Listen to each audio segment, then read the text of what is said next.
Hello everybody, welcome back to Australia, New Zealand and beyond. Let me tell you, man, I'm excited here in the Eifel region of Germany where the weather, like the racing, is very unpredictable and I am very keen to see what these drivers do tonight. Yeah, I mean, standing down here in the pit lane at the moment, there is some raindrops on our windshield, which I mean is quite surprising. So could be a wet qualifying, which is coming straight up. Let's just have a quick look at the track map for this evening. This is how things are shaping up for tonight's proceedings. We are, of course, at the Nurburgring for the GP layout. 15 turns, just a smidge over 5 kilometers. Will be a 10-minute qualifying followed by a 2-hour race. Of course, the usage rates, they're blanketed for the entire season, but this is what they are for tonight. It will be 3 times tyres, 4 times fuel with a 2 litre per second refuel rate. And the tyres available will be the Racing Soft and Racing Mediums, as well as wet weather compounds. So if the track does get damp enough, drivers are entitled to throw on either the intermediate green coloured tyre or the blue coloured wet tyre. So yeah, that's the track. What are your thoughts on the layout, Muffin? I think it's a very interesting layout here.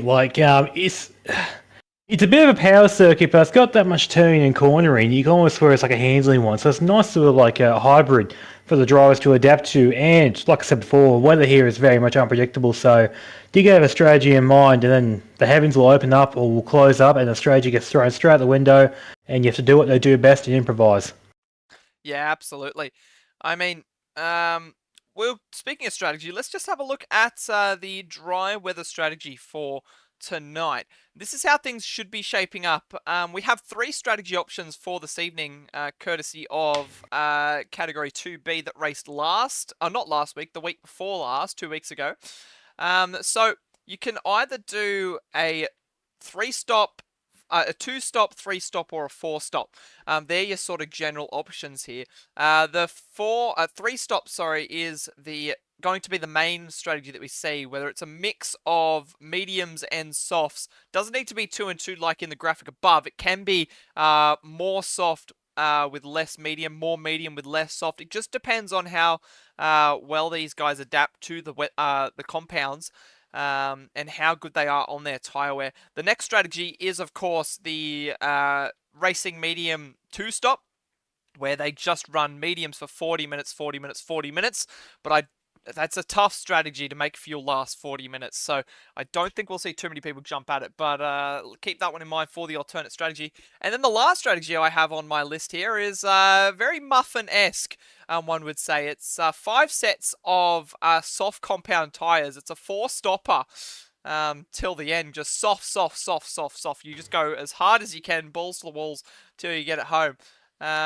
Which strategy would you consider out of those there, Muffin?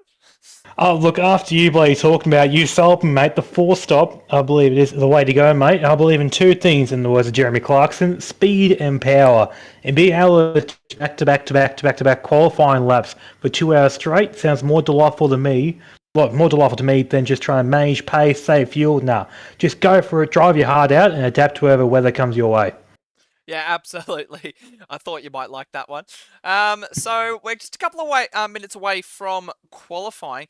We don't have any points for you as Category 2B raced last weekend, so it's messed up all of our screens in terms of points. But what I can tell you is that there is going to be quite a lot of chopping and changing. The double points this evening makes things especially complex in this championship. Currently, BigJayyy, he holds 15 points at the top of the table over Budsy, but with the double points, one bad race and this entire championship can get thrown on its head. And I think a couple of drivers down the bottom, they really need to put in good performances. Otherwise, they could be at risk of dropping down to Category 2B. A couple of good drives last time out, particularly from Blind Man. Finished very confidently with the win for Switchblade Sim Sports there, and he's put himself in a good position to go up. He just needs the right drivers to finish in the correct places. For the puzzle pieces to fall into place to see him up into Category A once again. But yeah, I mean, definitely an interesting championship shaping up here. We've only had 3 rounds. We're not even halfway through the season yet. So yeah, going to be very interesting, isn't it, Muffin?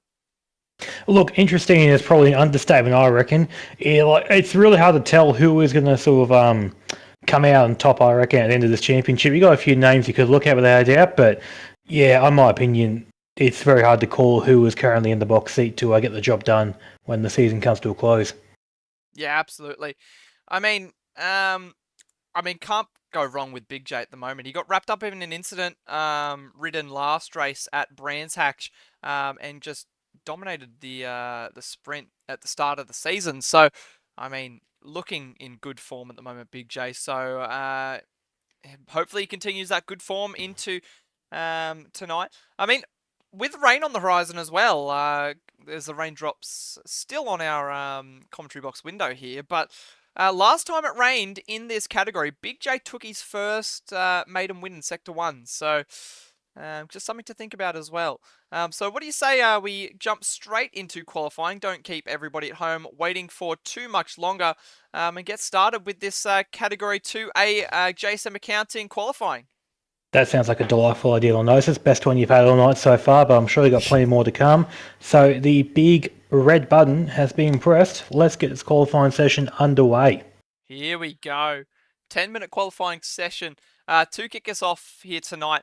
Then followed by the 2-hour race. We've just got the one category here tonight, so no worries trying to keep things on schedule for tonight. But as we head down to the pit lane, wow, it is quite wet out there, it must be said. Look, it's almost torrential. Oh no, it has stopped as immediately as it started, but what can you tell us about that track moisture level there, Muffin? Well, in my opinion, mate, it's moister than an oyster out here, but it is drying up just like the Sahara Desert. So the boys here should get some dry running and put in some quick laps, but it's going to be about navigating this wet period, getting yourself to the right window and putting in the best lap when the track's at its best. Yeah, absolutely. So due to a quirk in the Gran Turismo engine, qualifying and the race are the same weather, like it just doubles back on itself. So these are the conditions that the drivers will be racing in about 10 minutes time.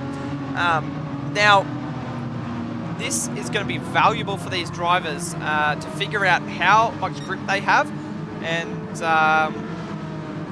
how much they can push the car when it's these sorts of conditions. So this is valuable information for these guys as they make their way around the bottom of the circuit. As Laminator leads these guys out here for Lightning Motorsports at the moment, rounding the bottom hairpin at the moment. Just behind him, we have the PWR car of the number 17, Doghouse Motorsport team boss here. We have the Stranger, followed by the APR Motorsports man of Carbonboy, third driver out on track this evening. We have VF just behind in the Datsun car with Budsy sitting behind him in the CP Motorsports car, the number 76 there. Mr. Bumcrack sitting just behind Budsy, the number 7 on his car. Of course, team boss over at Kraken Esports makes his way around the top of the track at the moment. We have Petey Pops, the other PWR Doghouse Motorsports racing car. Blue accent to this one this time. It is Petey Pops, of course, the number 97, as he barrels down the long back straight. Just behind him, we have the other Kraken Esports car of Black Project RX-7, with Madrick sitting behind him for Black Rose Racing. We have Phreelickz, who's just overtaken Revs. I believe Revs was serving a penalty there. He's picked up somewhere along the way. But the Hooncorp Esports driver, the number 21, the sole Kiwi in this pack this evening. Of course, it is Phreelickz. And we have a look back to the other Datsun racing car in Revs. He's been at the top of this field for quite a while, but unable to clinch a championship in Category 2A. Can he do it this season? That's the big question. Looking to get it all out of the way with this first qualifying session of this evening. Next behind him, we have Grovel driving for Ironheart Simsport, the number 199, as he begins his flying lap. The third and final driver for tonight, it is of course the championship leader of BigJayyy, the number 29 for Thunder Motorsport. Unfortunately, we are missing the boss tonight, so he did all that hard work to get back up to Category 2A, and he will be missing the Enduro. So, yeah, he does fall to... he will fall back down to Category 2B, I'm trying to say. But yeah, there's the 13 for tonight. As BigJayy's left it really late to go out on track here, hasn't he, Muff? Yeah, I think he was just sort of evaluating the conditions there for a little while, trying to sort of get an idea, both for his qualifying session and for the race ahead, I should say, to work out what strategy he's going to go with. So yeah, he's going to be doing probably one less lap than everyone else in the field here, but if he can still put in a good lap, he'll have valuable information the rest of the field probably won't have. So look, I honestly say it's a good call if he can get the qualifying done in a couple, or one less lap I should say. Yeah, absolutely.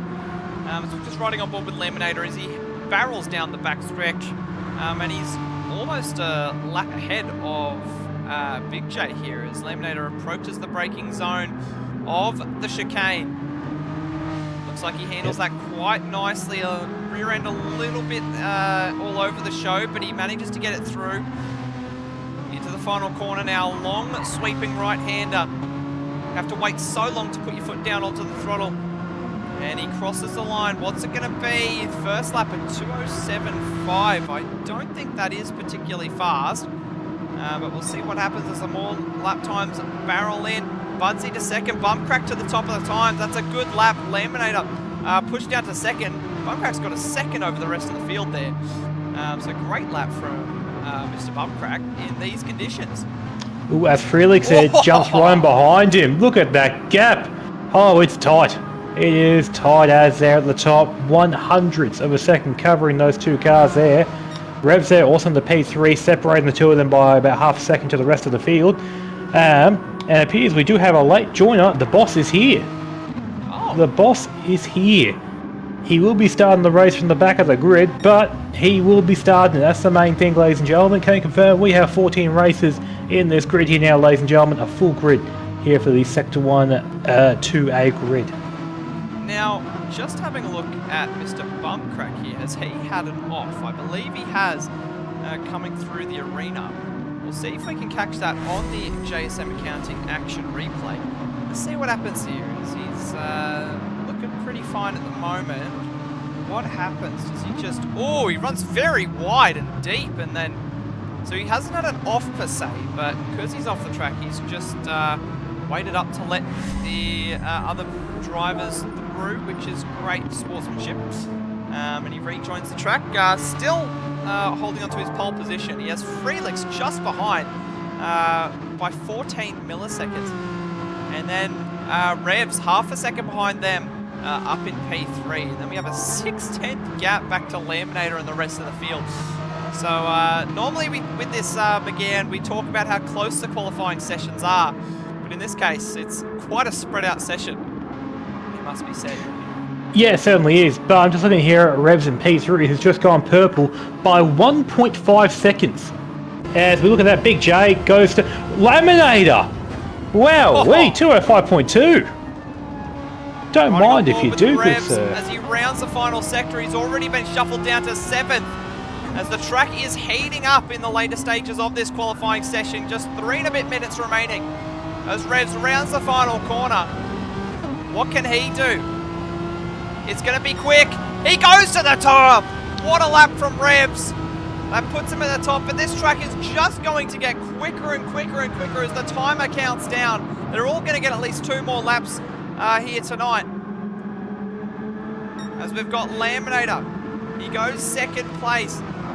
I believe this might just be the highest that he's been sitting in the qualifying standings in this Category 2A field. He's always struggled in this 2A field, picking up a couple of wins in 2B, but now finds himself provisionally on the front row of the grid in Category 2A. Can he hold on to it by the end of the session? Just 2.5 minutes remain. As currently looking at Mr. Bumcrack here in P4, who's purple by 1/4 of a second as we speak. Just have a look around the sea, because I expect to see a lot of people going purple right now. This track is only getting drier, grippier and faster the longer this session goes on. Currently, most people here show at least 1 more lap in them. A couple may have 2 if they're lucky. I'll wait and see here what happens. Phreelickz in P3 is 1/4 of a second up on his personal best time, but unfortunately not purple on Revs' time there of a 2:05.002. Out of the hairpin, Bumcrack up by 3.5 tenths through the Schumacher S's. Barrels down towards the second half of the circuit. Does he nail the braking? Uses all the track width on the right side of the track. Oh, a little sideways, but he holds onto it for now. Quite a clean line through there. Gets a power down, all sorts of sideways on exit. He's still up 4 tenths now.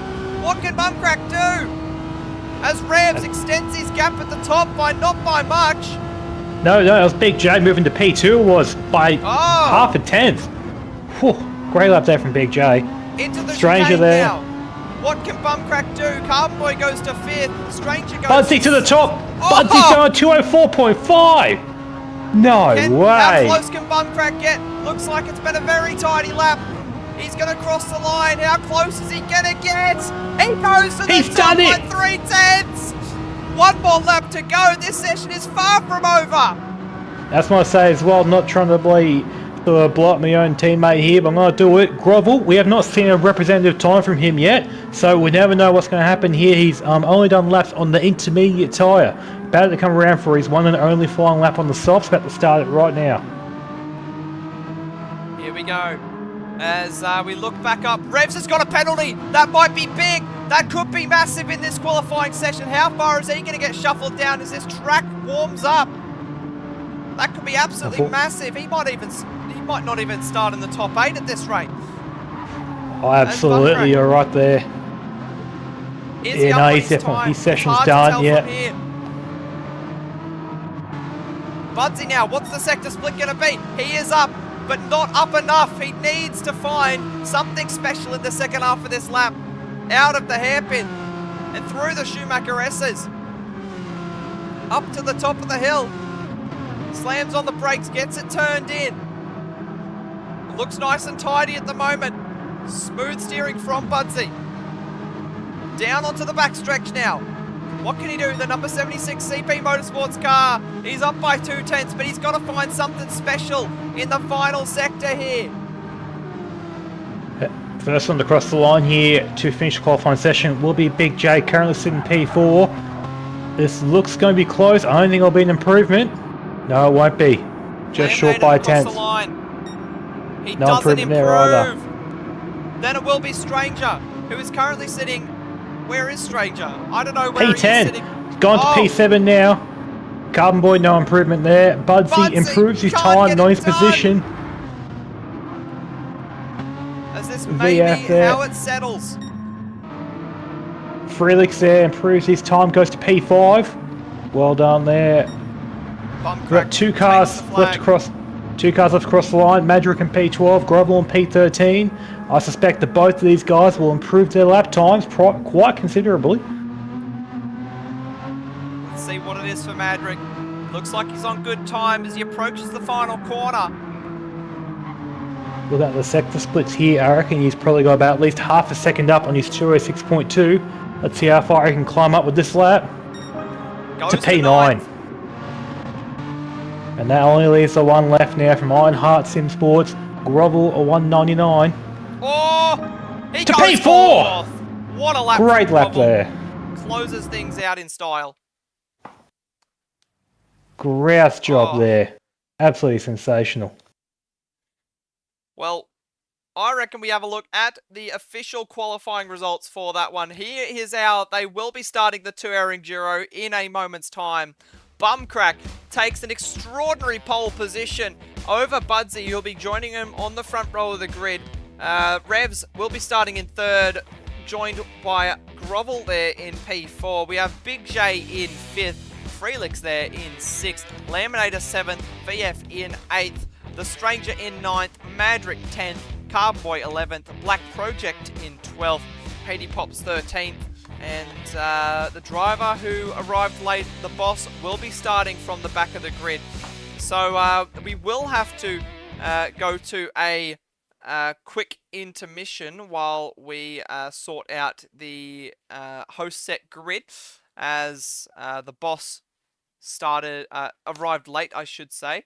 But yeah, without further ado, I mean, that was an absolutely incredible qualifying session. How about that, Muffin?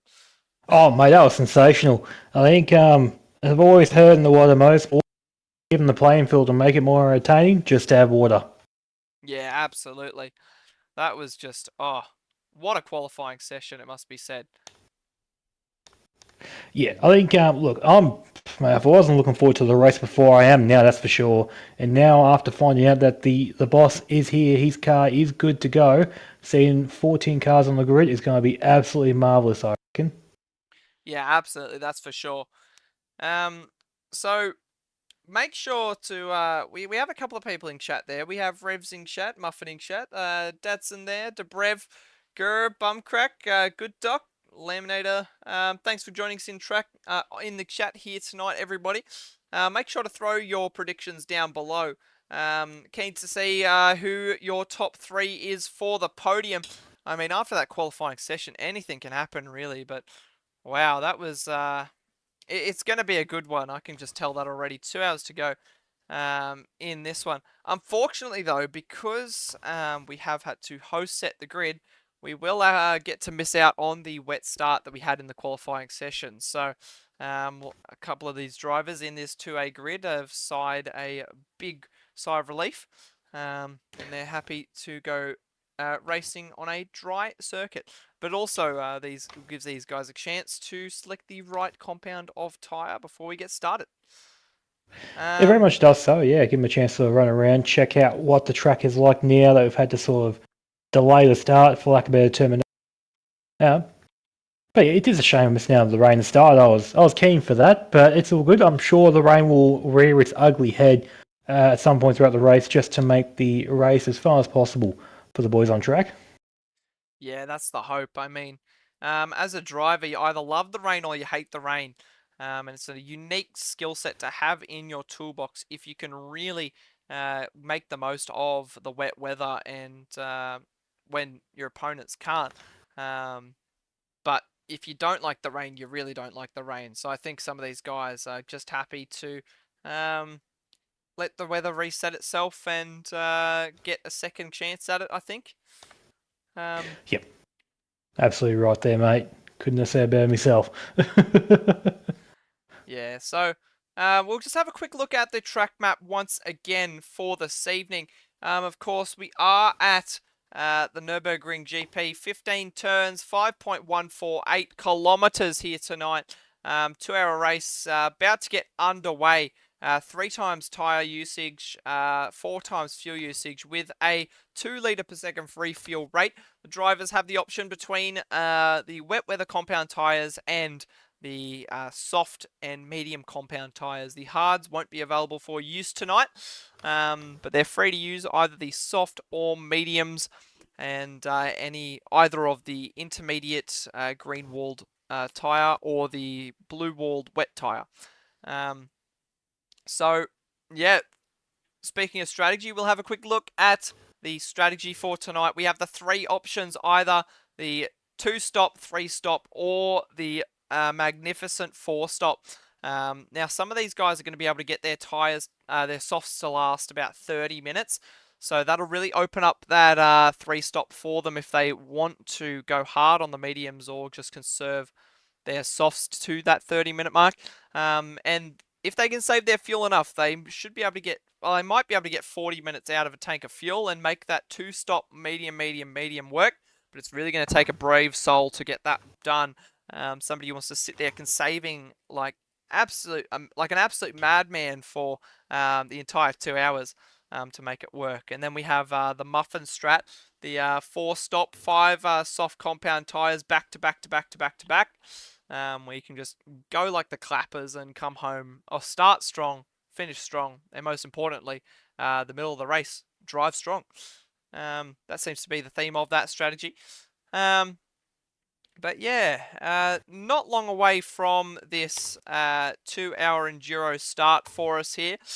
I think Muffin's working overtime at the moment to try and get the grid all set up for us. Yeah, grid is set. I still want to interrupt you while you're talking there, mate. You look like you're on a roll. I ruin it. Oh, thanks, Muffin. I'm a kind fella, I tell you. I'm a good bloke.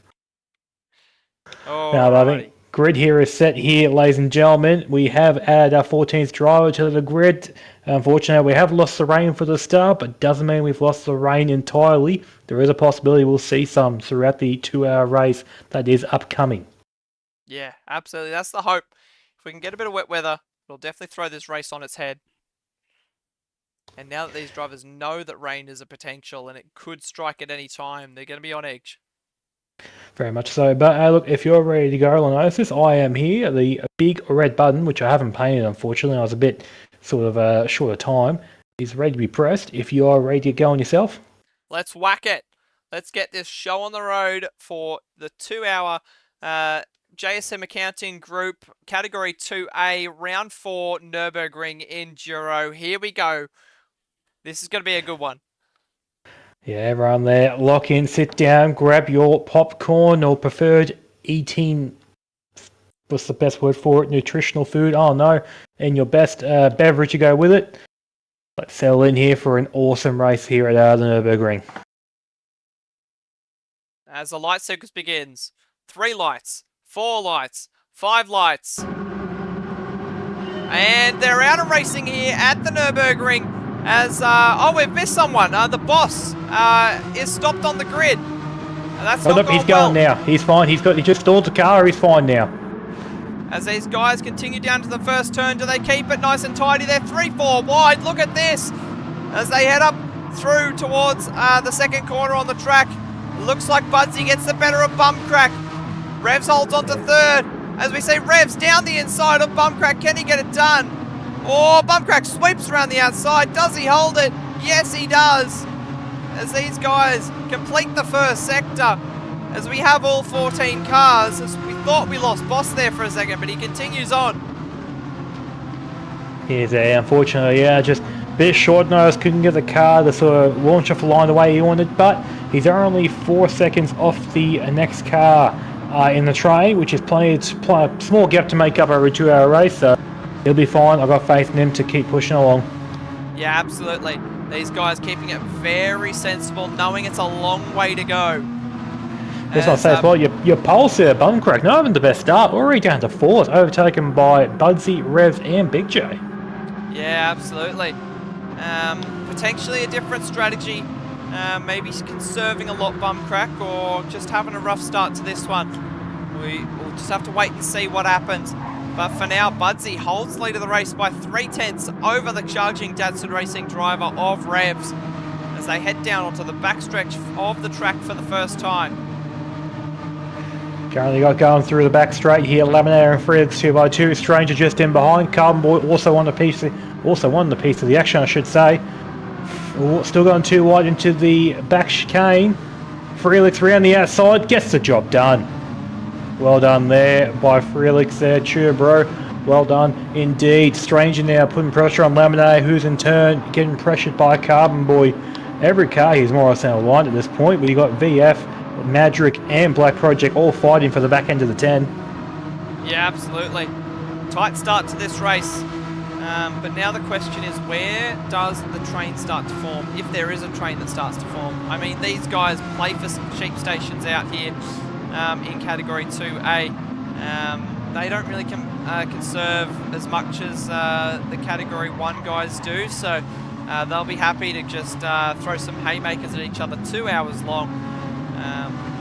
Which we love to see, honestly. That's what makes this group so entertaining to watch. As it looks like the Stranger under pressure from Carbonboy as they head out of the arena to complete the first sector for the second lap. Yeah, very much. Stranger here probably maybe in that sort of like consolidation sort of pool, or boat I should say, where it's more just managing the pace, driving to a number, as that's just how I thought Laminator was making the move in Phreelickz. But yeah, Stranger there, maybe just possibly driving to a number, try and stick to a rhythm and get in a strategy and try and sort of accelerate his way up the grid through consistency rather than outright speed. Yeah, absolutely. One thing I will say though, your top 3 have kind of sort of just said who ruined the guru. The rest of the field, they're currently 2.6 seconds covering your top 3. And also Bumcrack as well, lost another position there to Grovel, who's now at the P4. Or as we see Laminator. Oh, they're 3 wide. Oh, look at this. Oh, they all sorted themselves out. That could have been Laminator bad. there. Look, I want to bloody get too excited from the start, but the way Laminator's driving, if he's not on the bloody 5-stop or 4-stop, whatever it is, I'll be amazed. He is just going hammer and tong off the start here. Down towards the chicane. Laminator holds position for the moment. These three line to stern at the... Oh! Huge contact from Laminator there, who sends Phreelickz off the track. And then Stranger's going to get by him there. And so's Carbonboy by the looks of things. Yeah. And VF is right there as well, so if they get a bit dicey again, Phreelickz here could lose upwards of 5 positions quite comfortably. And there we see Laminator redressing the position, I believe. Yeah, but he's going to lose a lot of positions due to that contact down into the first turn for the third time this race.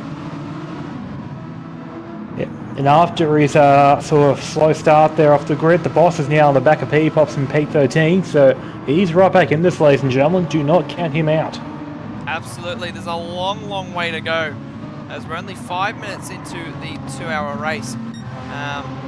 But battles are plentiful already in this race, as we have Grovel, who's closed up to the back of BigJayyy. These guys battling it out.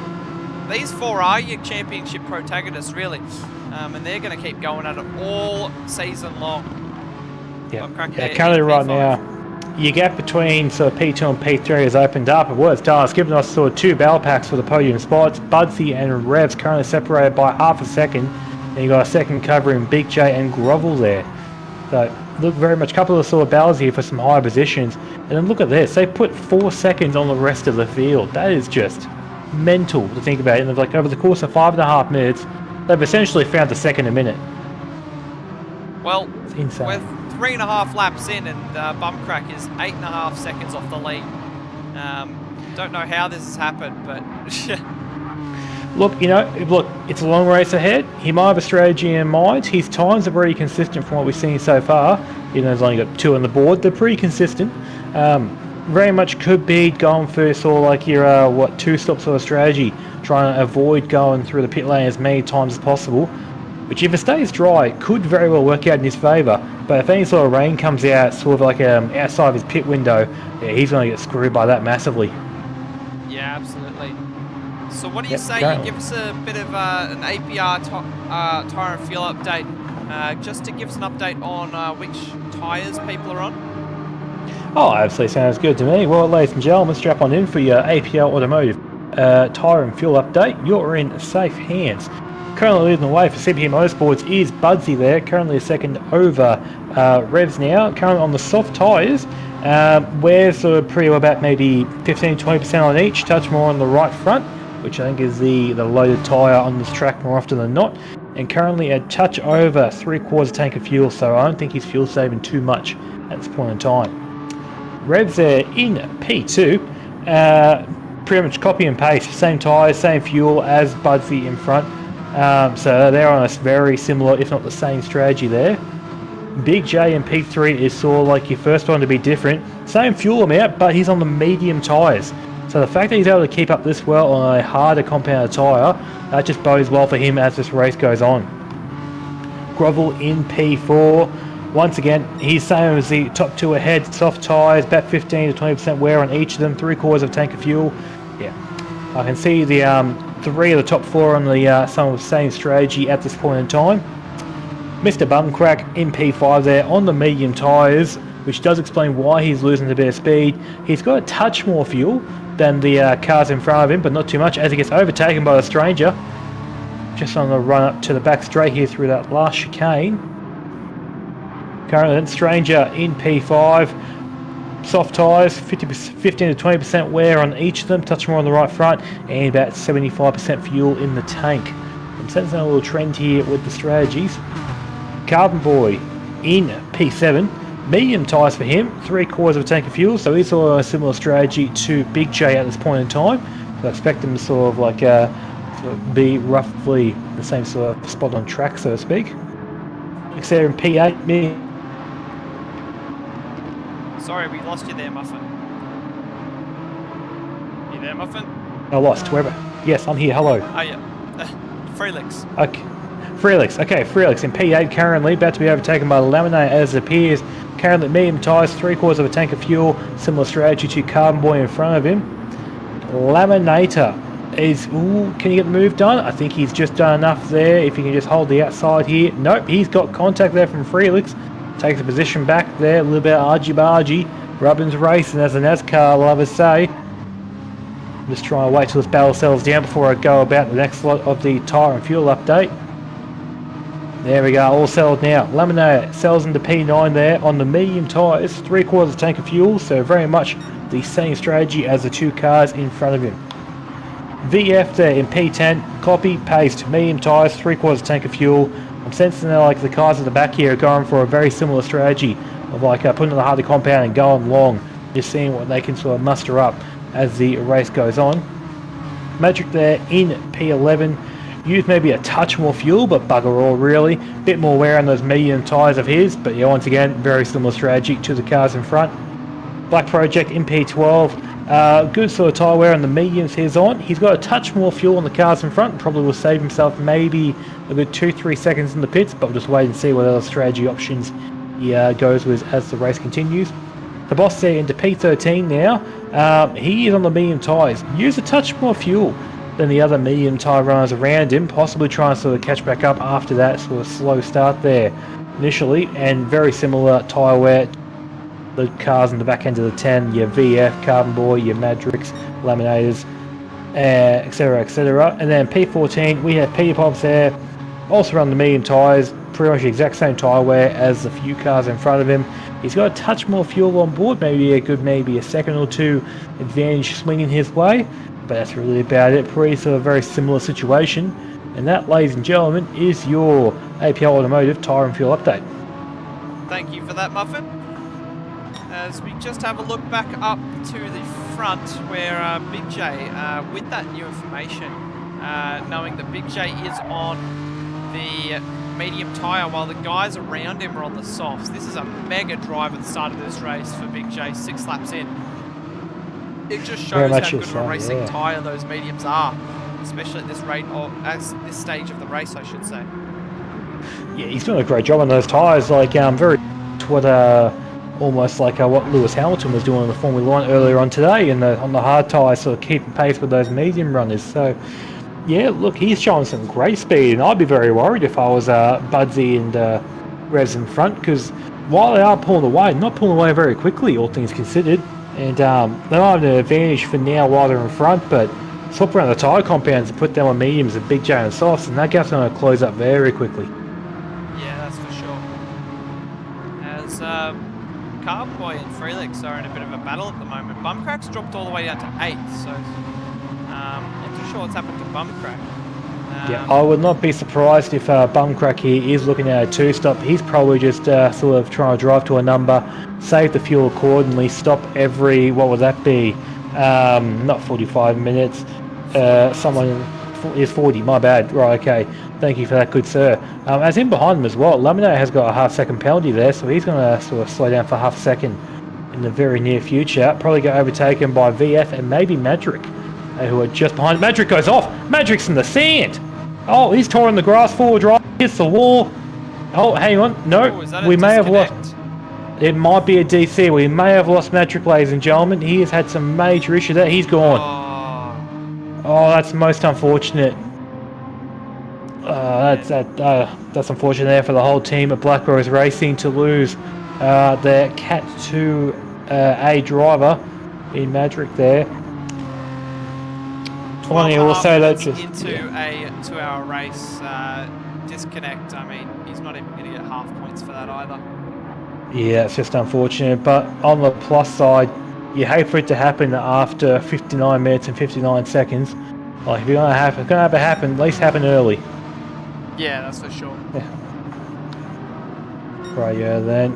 Gap between the top two is still pretty consistent there at 1 second. Lap times for the two of them very consistent, but your fastest one currently does belong to Revs with a 205.225 there.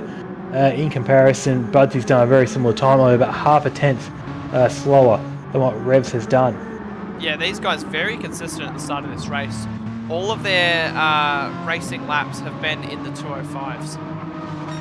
Yeah, which is very well done. And also, I just want to say as well, bar one lap, BigJayyy has also been in the 205s. So yeah, he is not messing about here. Currently only 4/10 of a second separating himself from the fastest lap of the race, which when you're on a harder compound tyre is just a massive achievement as far as I'm concerned. Yeah, absolutely. And you look at the next best medium tyre runner at the moment, it is the Stranger down in P5, and he's at least a second It's the slower. Stranger is on the soft tyres currently. Next medium tyre, yes, next medium tyre is Phreelickz. Yeah, well, that's 2 seconds slower than BigJayyy on the same compound. That's insane to think about. What is BigJayyy doing in that car and how is he doing it?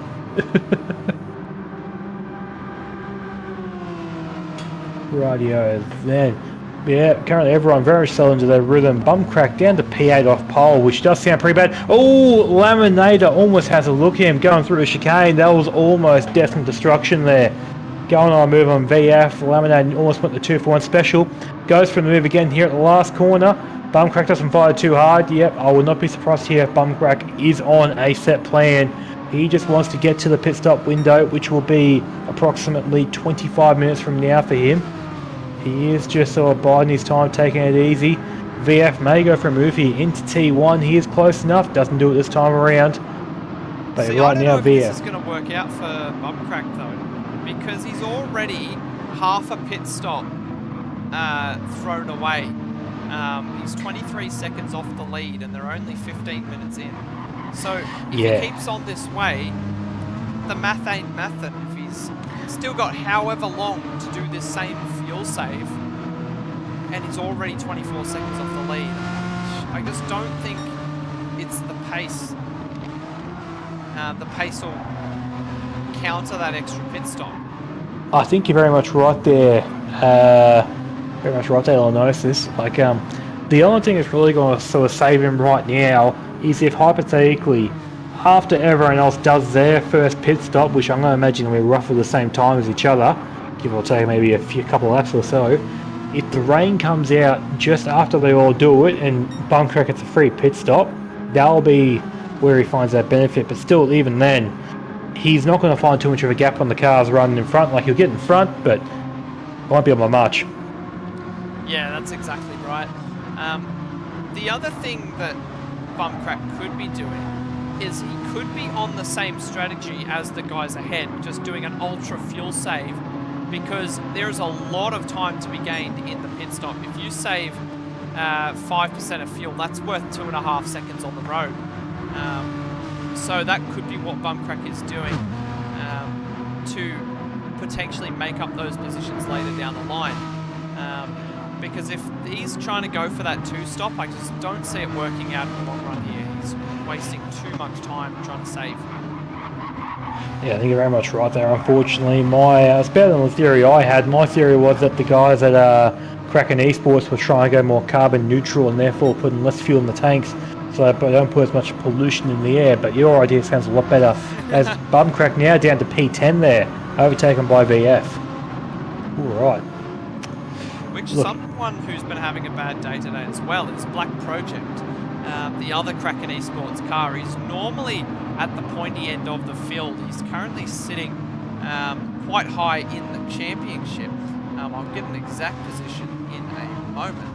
But yeah, considering that he's normally at the pointy end of this 2A field, he's 7th in the championship, not far away from the top positions. I mean, down in 11th, that's not a particularly character showing from Black Project. Yeah, just must be one of those sort of like just everyone has them, just around where the car just doesn't hook up the way you want to. You're just not in the right sort of frame of mind. The only theory I may have is currently his tyre and fuel is looking sort of very similar to his teammate in front, Mr. Bumcrack. So I wonder if these two are on a very similar strategy, which, if that's the case, yeah, Bumcrack's just had a mare of it, because you have to remember, these cars started, 10 positions away from each other on the grid. Now they're currently separated by 2 seconds, so it's strange. I'm not sure what's going on at Kraken Esports, but look, I don't want to make any sort of assumptions too early in case it comes back to bite me in the bum in 1.5 hours time, but just wait and see how it plays out. But I'm just a bit sort of hesitant to jump on the fuel saving bandwagon. after seeing what these boys are doing. Yeah, absolutely. So, Budsy and Revs at the moment, that gap is down to half a second. So, things are looking pretty close at the top here. It very much is, but like, it's one of those things, getting close to the car in front does give you a good slipstream. One thing it does give you, though, on top of that, is dirty air. So, those poor front tyres of Revs are going to be copping a beating trying to turn into the corners with less downforce able to help him. So right now, what Revs needs is to get like a nice sort of good run on the exit of one of these corners here. Use the parallel slipstream and the extra speed to overtake Budsy and beat the car leading the way. Try and just not be in the dirty air. That's the best terminology I've got. That's probably a better word for it, but we'll run with that for the time being. But yeah, currently 7/10 of a second separating them. Very much slipstream range here. Revs get a nice exit on the run down to the bottom hairpin. I can't name the corner name, so please don't hate me, people. I'm sorry. Budsy there goes very wide. Right, okay. Budsy there lost about 3/10 of a second through that corner. Gained a bit back on the exit, but only about half a tenth or so. Very interesting there from Budsy, if that was a mistake or if that was on purpose. Very interesting there. Yeah, but look, someone I just have to keep an eye on, though, someone else to keep an eye on for that matter, is BigJayyy, currently 4.8 seconds off the lead. So I think that gap was at 3 seconds, maybe 5 laps ago or so. Now down to, sorry, was at 3, I should say, about 5 laps ago. Now up to 5, so he's not losing too much time at all.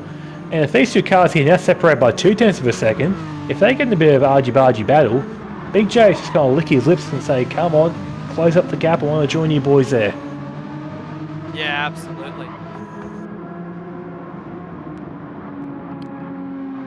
Rightio though. But yeah, currently going on this front straight here. Rev's going to have a nice good tow going into the T1. Won't be close enough for a move unless he sends it from downtown. Max Verstappen style dive bomb.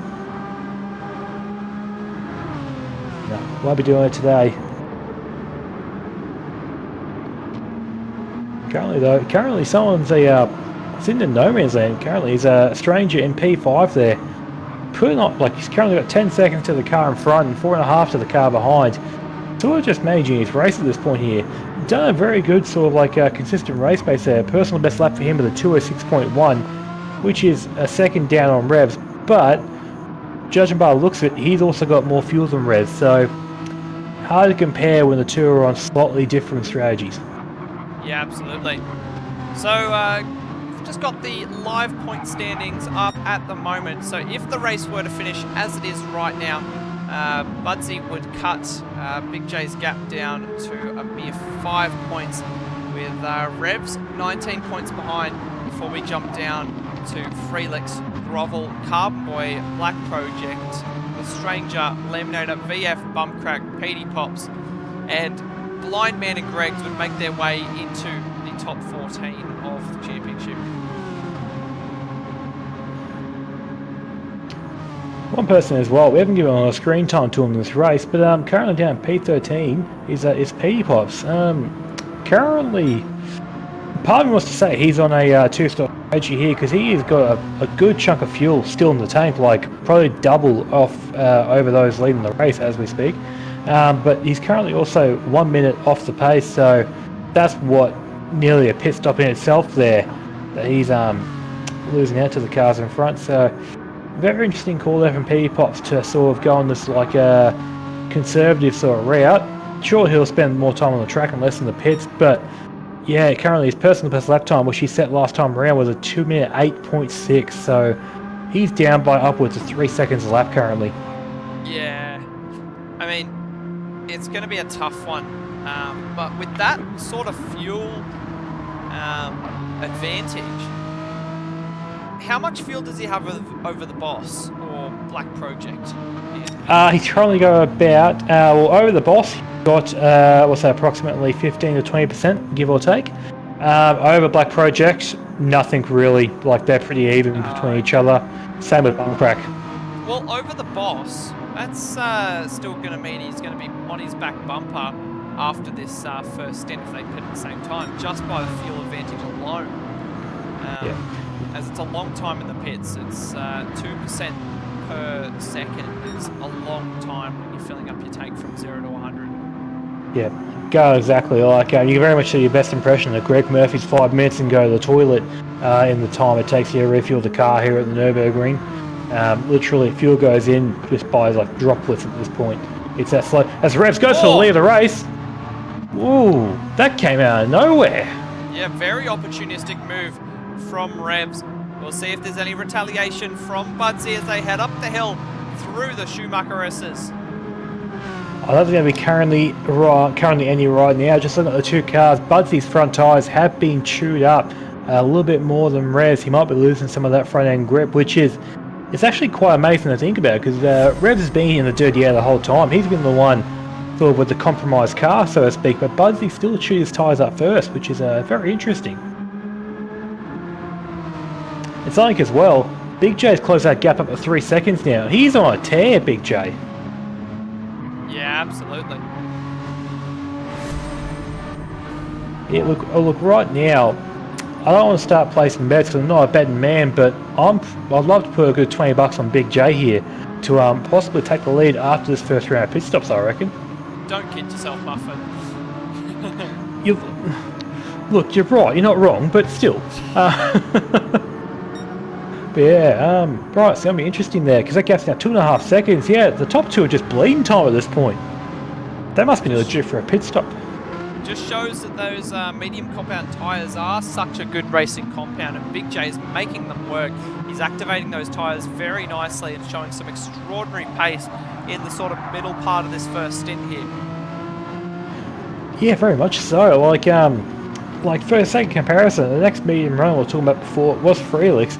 He's currently maybe 17 seconds behind BigJayyy there on the same compound tyre.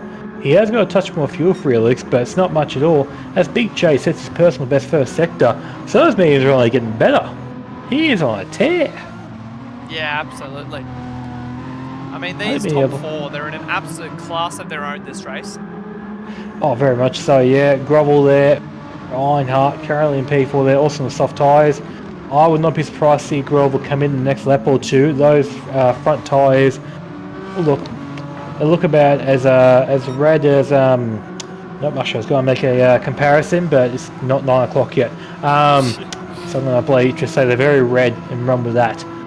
Yeah, but Grovel there currently 5.8 seconds off BigJayyy and P3, 8.3 off the lead. Yeah, I think I wouldn't be surprised to see Revs, Budsy and Grovel come in very soon here because, like I said, they're just bleeding time. For the sake of comparison, last lap time for your top two was a 207.2 and a 208.2 respectively for Revs and Budsy. BigJayyy did 206.2. He's found a second and 2 seconds on the top two cars last lap around. He's doing soft pace on the mediums. Like BigJayyy is just making it work, and still sitting 2.4 seconds behind these guys. He's on an absolute charge. Right, and the guys go around again. Grovel also goes around again. It's very interesting. They're still going around because yeah, they're just time is being bled out of their bum holes at this point. Same with the Stranger, also in a very similar situation. The MP5, soft tyres, which have seen better days, still going around. Phreelickz out on the mediums, Carbonboy on the mediums. Yeah, rest of the field is on the medium tyres there. And I'm surprised they're not boxing. It's just bewilders me they're still out there. But rightio, look, I'm not a race engineer or a strategist. I'm just a very excited guy. See what they can muster up here. Absolutely. I think we need to probably start a drinking game for every time you say absolutely. I think I've heard you say a good 10 or 20 times since this stream began. Absolutely, Muffin. Let's encourage the drink. Yes, no, as long as the drink is water, because you know we're a family-friendly channel here at Sector 1. We don't encourage getting just blind drunk every Saturday night and having a good time. Speaking of having a good time, BJ's having a good one. Currently 0.3 of a second between him and Budsy. He is closed up massively on this lap just gone. Yeah, look, if I was Revs, I'd be either putting in the lap of his life trying to pull a gap on Revs while he's, BJ while he's fighting Budsy, or I'd be boxing soon because right now you're just going backwards. I'm doing it on purpose Oh, now, I mate. promise. Yeah, look, I don't blame you. Oh, We absolutely. could see a move from BigJayyy. Here we go as they head down towards the chicane. Will BigJayyy go for a move? Budsy goes defensive. He's going to pull to the inside, throws it down the inside, and has to back out. Yep, the nose was sufficiently cut off there as Budsy boxes. He's in. He's bit the board. Yeah, good call. Good call. I knew they were due in soon. Probably a couple left too late in my opinion. I reckon they're aiming on driving to sort the half an hour mark then. The way they've been driving. Which I wonder if BigJayyy can push on to the 40-minute mark instead of a pit stop. I don't think his fuel tank will take him there, but just wait and see what he can do here now with some open track and the lead of the race there. As Grovel Stranger also come in, Phreelickz assumes P2, Carbonboy will assume P3. Fuel going on the tank there for Revs and Budsy. Keeping an eye on Revs to see if he comes out. It's still there, sipping a coffee, going to the toilet, reading the paper. He's doing everything he can right now, just trying to sort of bide his time, and still getting fuel in the car. Still waiting, currently on half a tank of fuel currently. He'll be looking to brim it, I imagine. Yeah, look, wow, this is a very long pit stop here. This is absolutely mental. Actually, so mental in fact that Petty Pops, who was on that sort of like a very conservative fuel saving strategy, has got past them all. Now that's interesting because that means that after one stint, if those guys towards the back of the pack are on that ultra conserve strategy, they've got a long way to go. Yes, that they do, absolutely. But yeah, now Revs and Budsy out of the pits there, separated by 1.4 seconds. The fuel map between them is only difference about maybe what 2 litres approximately, so only about maybe a second gain / loss between them. Grover there, or Grovel I should say, in P12 now, currently 9 seconds off the back of Budsy. I think he lost out ever so slightly to those sort of top 2 soft running cars. And Stranger there in P13, he's found some time back, currently only 3 seconds separating him and Grovel.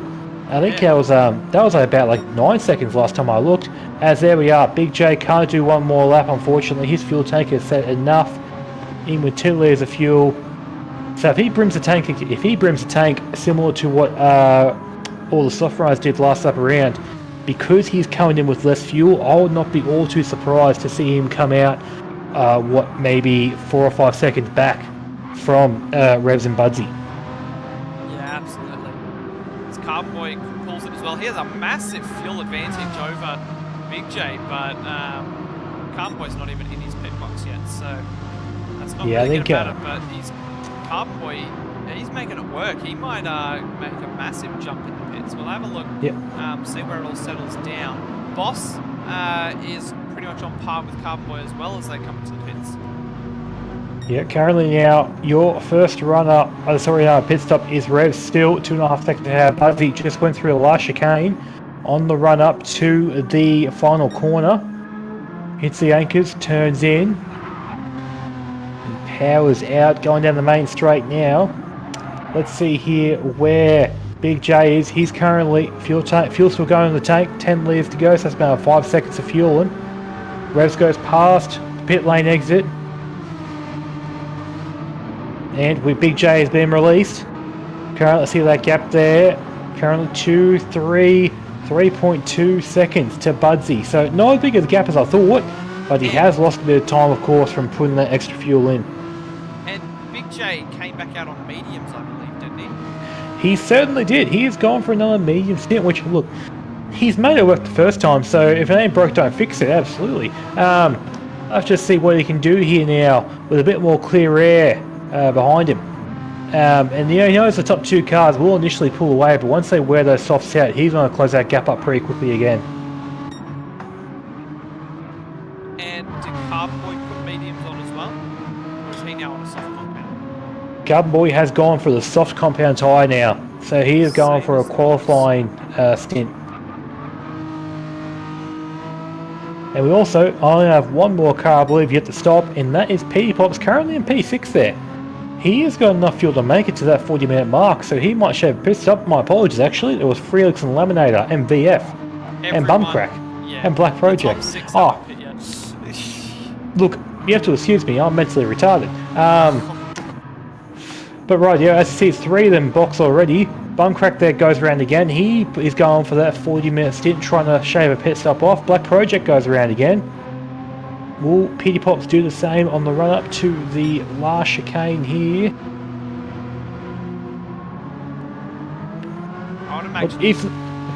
If the Kraken cars can make the strategy work, I will tip my hat off to them and say well done. But just the time we've lost so far, it just seems a bit too hard to make up considering the pace differential. Petey Pops does go around again, I mean, and he's currently. Something we did fail to consider when taking into account how these guys are going is that these front runners are also spending a heck of a lot more fuel than they otherwise these slow guys who are doing the conserve strategy. So they're going to be spending a lot more time in the pits. So these slower runners like Bumcrack, Black Project and Petey Pops, despite having almost lost an entire pit stop already, they're not going to be stopped for as long. So their actual stops aren't going to be as long. Now, we have Revs, who is 30 seconds behind Bumcrack at this stage of the race. We're a quarter of the way through. I mean, it's just such a tough equation to figure out. I hate to be a mathematician trying to watch this race and work out who's where in the grand scheme of things, because it's just really hard to call who is in the best spot right now, who's in the worst spot. Well, I wouldn't mind personally right now seeing a bit of rain come by just to sort of mix things up, but I don't want to jinx anything for the boys on track who have just boxed and who are currently on a strategy that requires complete dry running. Just wait and see currently. Sun is still out here in the Eifel Mountains, Eifel region here in Germany. But look, that can change very quickly here without warning. So we'll have to wait and see. Revs there currently separated by half a second from Petey Pops. I wouldn't be surprised if Revs gets this move done sooner rather than later. Petey Pops goes to the outside. Does he let him through nicely? No, he does not. Defends the position essentially. Breaks a bit deep into the corner. Makes it through alright. Revs there still in behind. I think it's only a matter of time now before Revs gets past Petey Pops into the last corner. Just to take a bit of contact. Everyone survives though. Carry on, good sir. Revs now assumes P3. Revs is lapping 5 seconds faster a lap than Petey Pops. That last lap at 2:11 plays at 2:05. That is a lot of time. 6 seconds slower. And on the previous lap at 2:09 plays at 2:04. This is actually... Look, Petey Pops here, he may play himself into the game as the race goes on, but it's going to require him not battling too hard and sort of sticking to that fuel number. Like that lap there where he sort of like had to deal with Revs going past him, he did lose a little bit of time, which is going to hinder him a fair bit as the race goes on. But I don't think he's out of it completely, to be honest with you. Like you said before, the time to put fuel in the car is just astronomical. And if you can shave off even one of those occasions, you'll find yourself half a lap on track. As Budsy now also gets past Petey Pops there, goes on the hunt back down for Revs. Which, on that, these guys up front at the moment, Bumcrack, Black Project and Petey Pops, they're only going to have to put 200% in the tank to get home, which is 100 seconds stop, so almost 2 minutes stop dead just for fuel.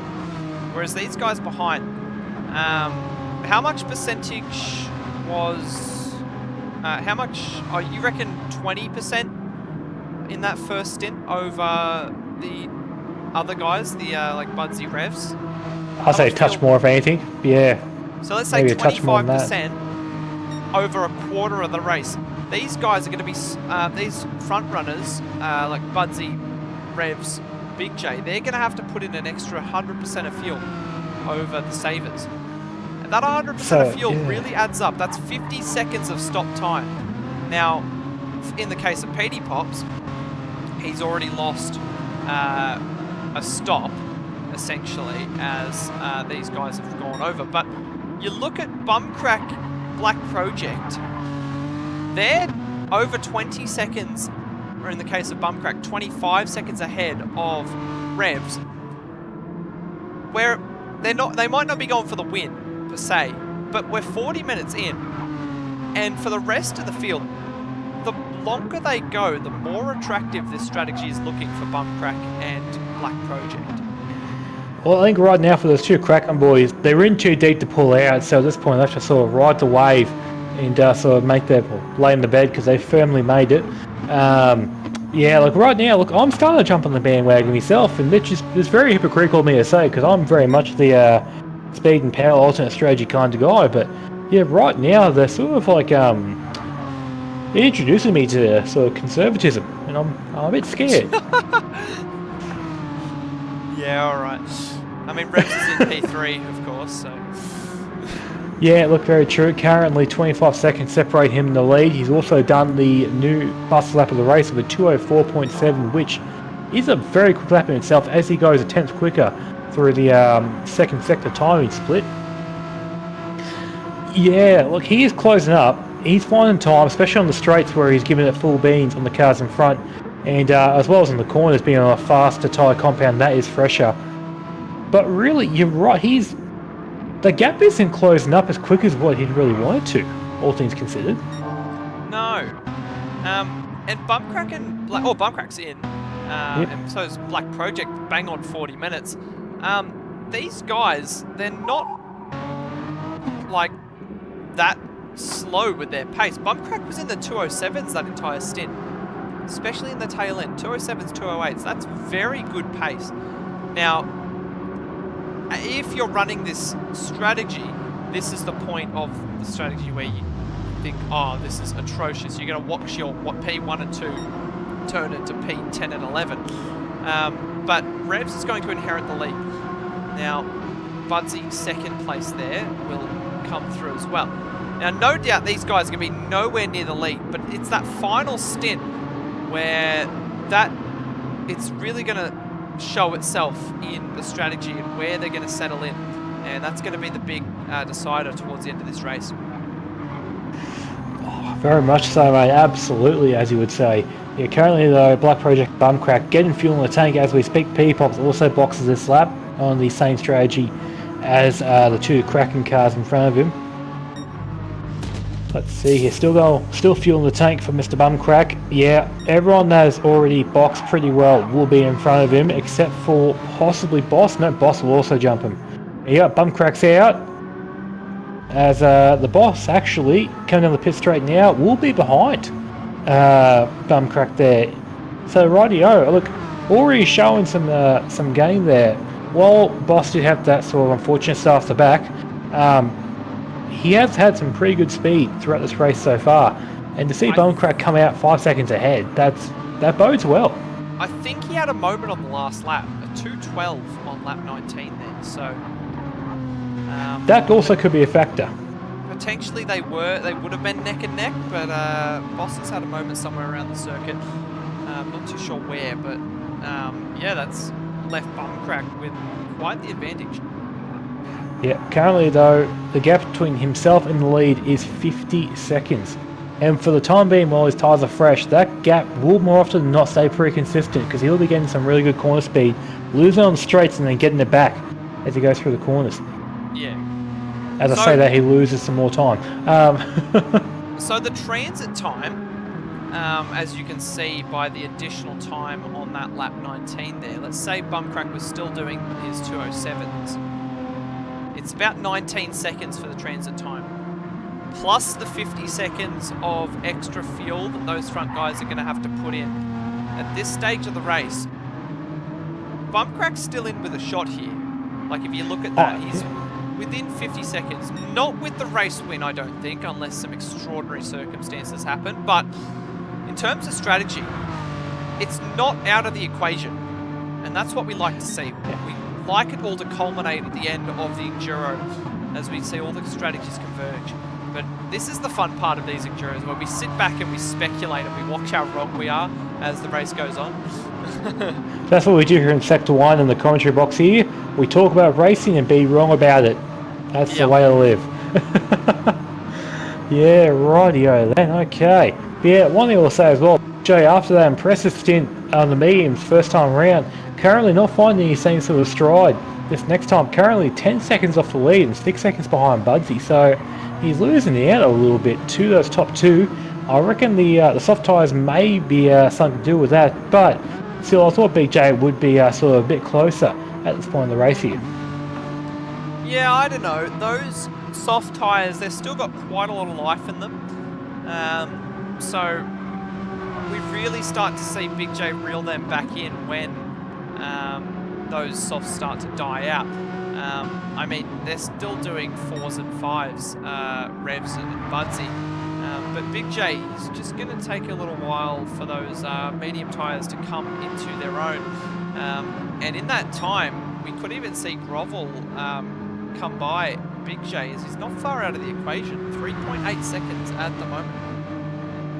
Just to give everyone an update as well, if you're trying to like a little sort of like live timing guesstimation as to where your sort of alternate strategy runners are, since we were last seeing Bumcrack on track, he was 50 seconds behind a lap ago, now 52. So right at 2 seconds a lap, each sort of stint here being about approximately 15 laps or so for those front runners. It's going to be tight, him and the sort of top few cars. Like I said, the win might be out of the question, but a sneaky podium, I'd say, is very possible. Yeah, that's for sure.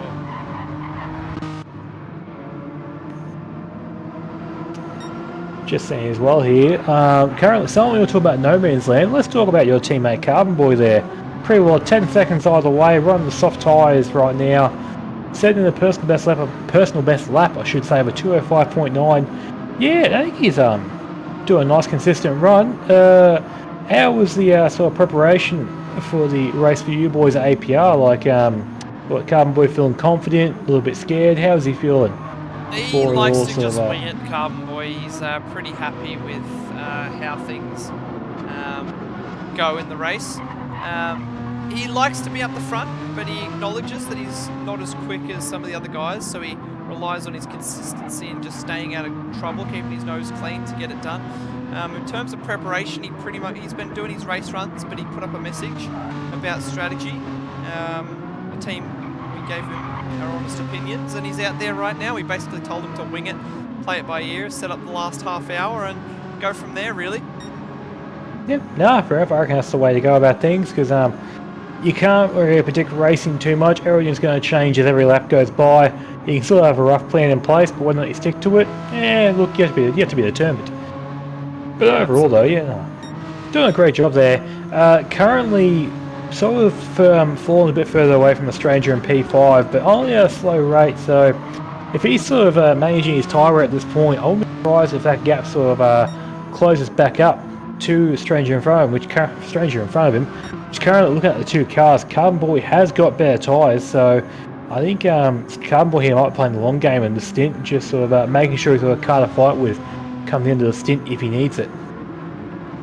Yeah.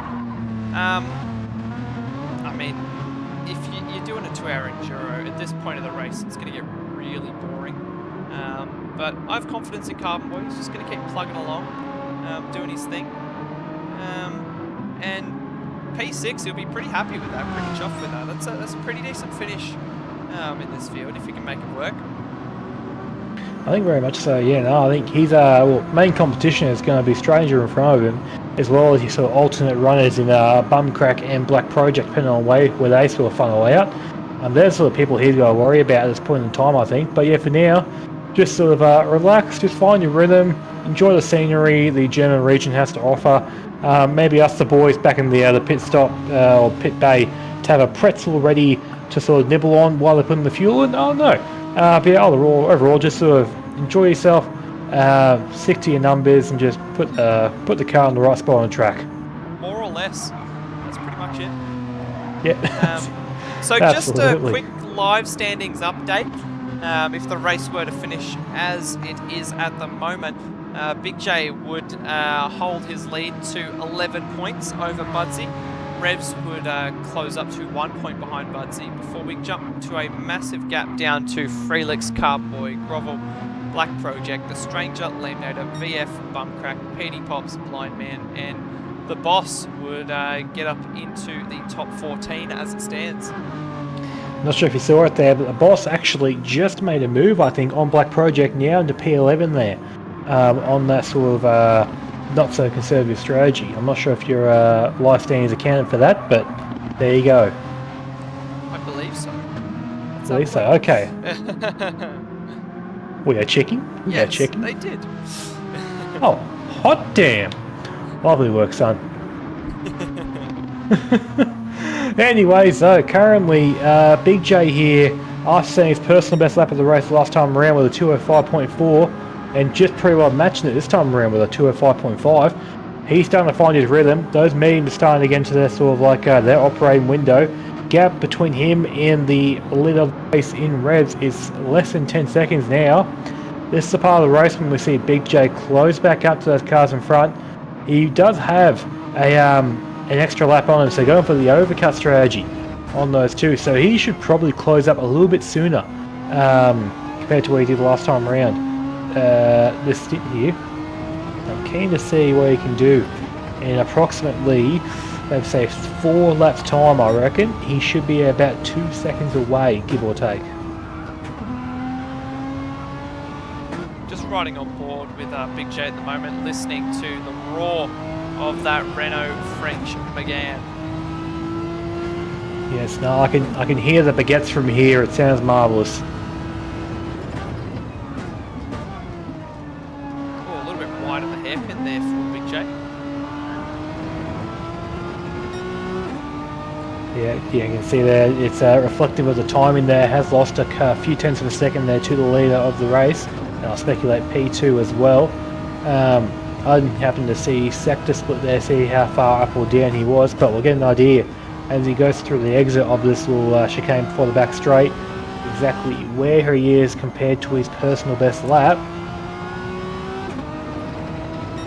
He's lost half a second essentially, so yeah, half a second lost through that little error approximately, but he's found that time back really. Gap now 9.9 to the leader, so yeah, the top two, they've already started to sort of hit their cliff and they're starting to fall down now as the tyres really start to feel the pain of being used aggressively here at the Nurburgring GP circuit.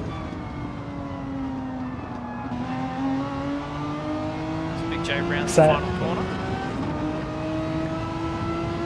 Still going around there, let's see, 2:05.8, so he made some time back on his personal best. I'd say with that sort of last sector, if he didn't make that mistake, he probably would have gone faster again over his personal best lap, maybe into the 4s if he was quick enough. Black Project has got back past the boss here. He certainly has. But he has. The boss he's made a mistake this lap, the boss, because all his laps previously all looked pretty good. He's 2 seconds down, 3 seconds down this lap, so yeah, boss has made a mistake somewhere. He's probably gone off track and just sort of found some sand. But by the looks of it, he's not going to stay behind for very long as he goes back in front of Black Project. 2x2 into chicane doesn't work, Black Project knows better. Oh, boss goes wide again and loses out. Got sold the dummy there essentially and fell for it. Yeah, we might have a look on the JSM accounting action replay at that one. Let's have a look as they head down towards the chicane. Was there contact there? That's the big question. There's no lots of room given, and he just lost the rear end over the curb. It seemed like that was the case, but the way it gave way was very sudden. Just made me think there might have been a little bit of contact there, but of course, no. And boss has spun! Boss has spun! Oh no! Oh, he's nearly recovered it and unfortunately lost it again. Just, yeah, got a bit too sort of eager on the curbs there and the car just spat him out. Unfortunately there, those tyres will be pretty all over here for the next little bit of the track. Probably be pretty dirty as well after going through all the marbles. That's most unfortunate there for the boss.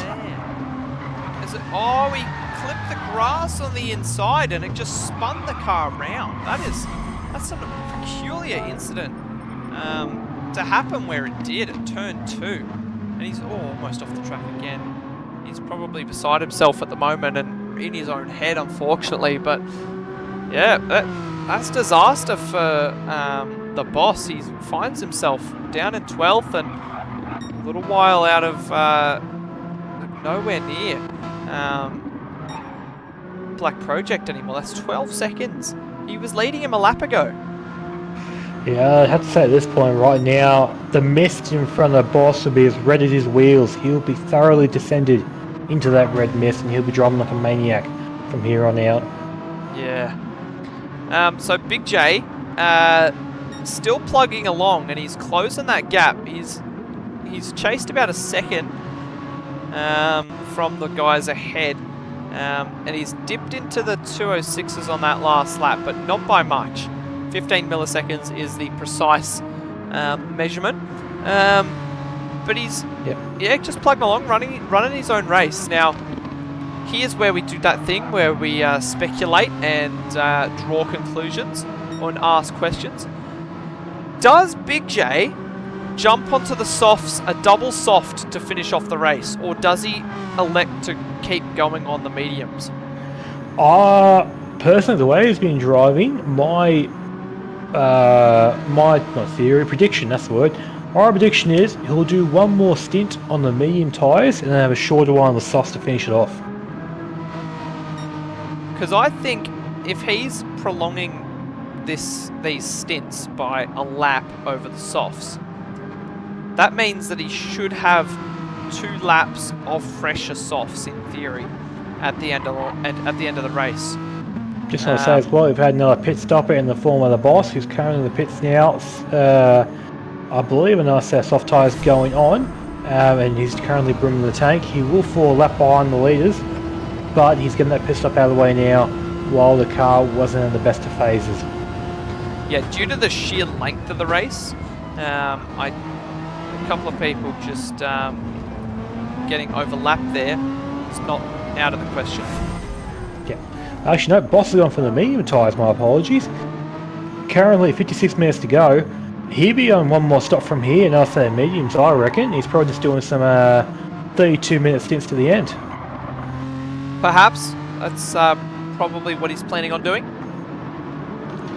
Right, yeah, then. And also for people at home, we haven't talked about it in a few laps' time, but the gap between Mr. Bumcrack and P10 and your leader has gone up to 1 minute and 2 seconds. So he's losing about 2 seconds a lap, approximately, give or take, on the leaders. That sort of time deficit is closing up as the tyres on the top 2 cars are getting worse. Excuse me. But yeah, right now, looking at about 2 seconds a lap, Bumcrack is losing. Over the course of a 20 lap stint, he's losing about 40 seconds, which isn't a fuel tank still. So very much Bumcrack is in the hot seat here to upset the pecking order at the front as the race goes on. Yeah, absolutely. I mean, based off the rough math I did earlier, sort of the major number you want to keep in mind is 1 minute 9. And if he's outside of that 1 minute 9, then he's essentially behind on the race win. So if these guys ahead were to pit now, and if the... What am I trying to say? 1 minute 9 is the extra pit transit time plus the 50 seconds of extra fuel. So yep, 109 is the magic right. number. So he's still within that. And if he keeps up lightning pace till the end of the race, he technically could win it, but we're only halfway through and he's a minute down. So what does that say, really? Look, well, I'm not sure what that says, but one thing I will say personally, I suspect that Revs and Budsy will be in this lap here. Currently 58 minutes into the race. When they come around to the pit lane next time around, it will be dead on halfway mark. It will be sort of like half an hour since their last stint had begun. They've got enough fuel to go do a couple more laps, but their tyres, yeah, look, I wouldn't really want to beat them right now personally. They're pretty worn. So wait and see what happens here. BigJayyy though has closed up. The gap now 8.1 seconds between him and the leader. So he's found about 2 seconds in the past 3 laps there, give or take. And that gap is only going to get smaller and smaller the longer these two in front stay out. Yeah. You can say absolutely, mate, if you want to. I'm not going to judge you. Just everyone at home's going for a drink. No. Absolutely. Does that fit yeah, well, no, just run with it. Looking as well, currently Carbon P4 Grovel, currently on the fuel light, and these tyres are very, very knackered. These should be in this lap too. Stranger, same again. Tyres a bit better than the car in front of Grovel, but yeah, he's not looking too pretty. Currently down by a second on his lap so far. So I suspect those two will be in at the bare minimum, but the top two of Revs and Budsy should also be in this lap. Carbonboy now 11 seconds behind Stranger. He's got enough fuel, so he's got enough fuel to go like probably 5 or 6 laps the way he is, but his tyres are just crying for mercy. He's not looking too pretty right now, unfortunately. In comes Revs. There you go. Bang. I love predicting the things right. As Budsy gets a penalty. Ooh, half-second penalty going through a chicane, I imagine, into the pit lane. He'll serve that next lap around. Budsy with a small... was down to 7 seconds to BigJayyy when he passed those guys, so quite crucially for BigJayyy, closing up that gap once again. He very much is so, and he will probably go a further 2 laps here before he boxes again, I reckon, give or take, considering that he came in 1 lap later. Carbonboy's in. Yep, I suspected that, okay. Got the fuel advantage, but like I said, the tyres just weren't willing to play the game currently. We'll find the time, sometime on the cars in front, but I don't think he's going to be enough to sort of like be in a fight, so to speak. Means that Phreelickz, your next medium tyre runner, will inherit to 2nd place currently. As my timing screen is playing a glitch on me, telling me that every driver is pitted every 2 laps here for some weird reason, but we're not going to touch on that for the time being. The lap times still look fine. But now let's just see how this all plays out. So currently with BigJayyy leading, the gap between him and Mr. Bumcrack is currently 57 seconds.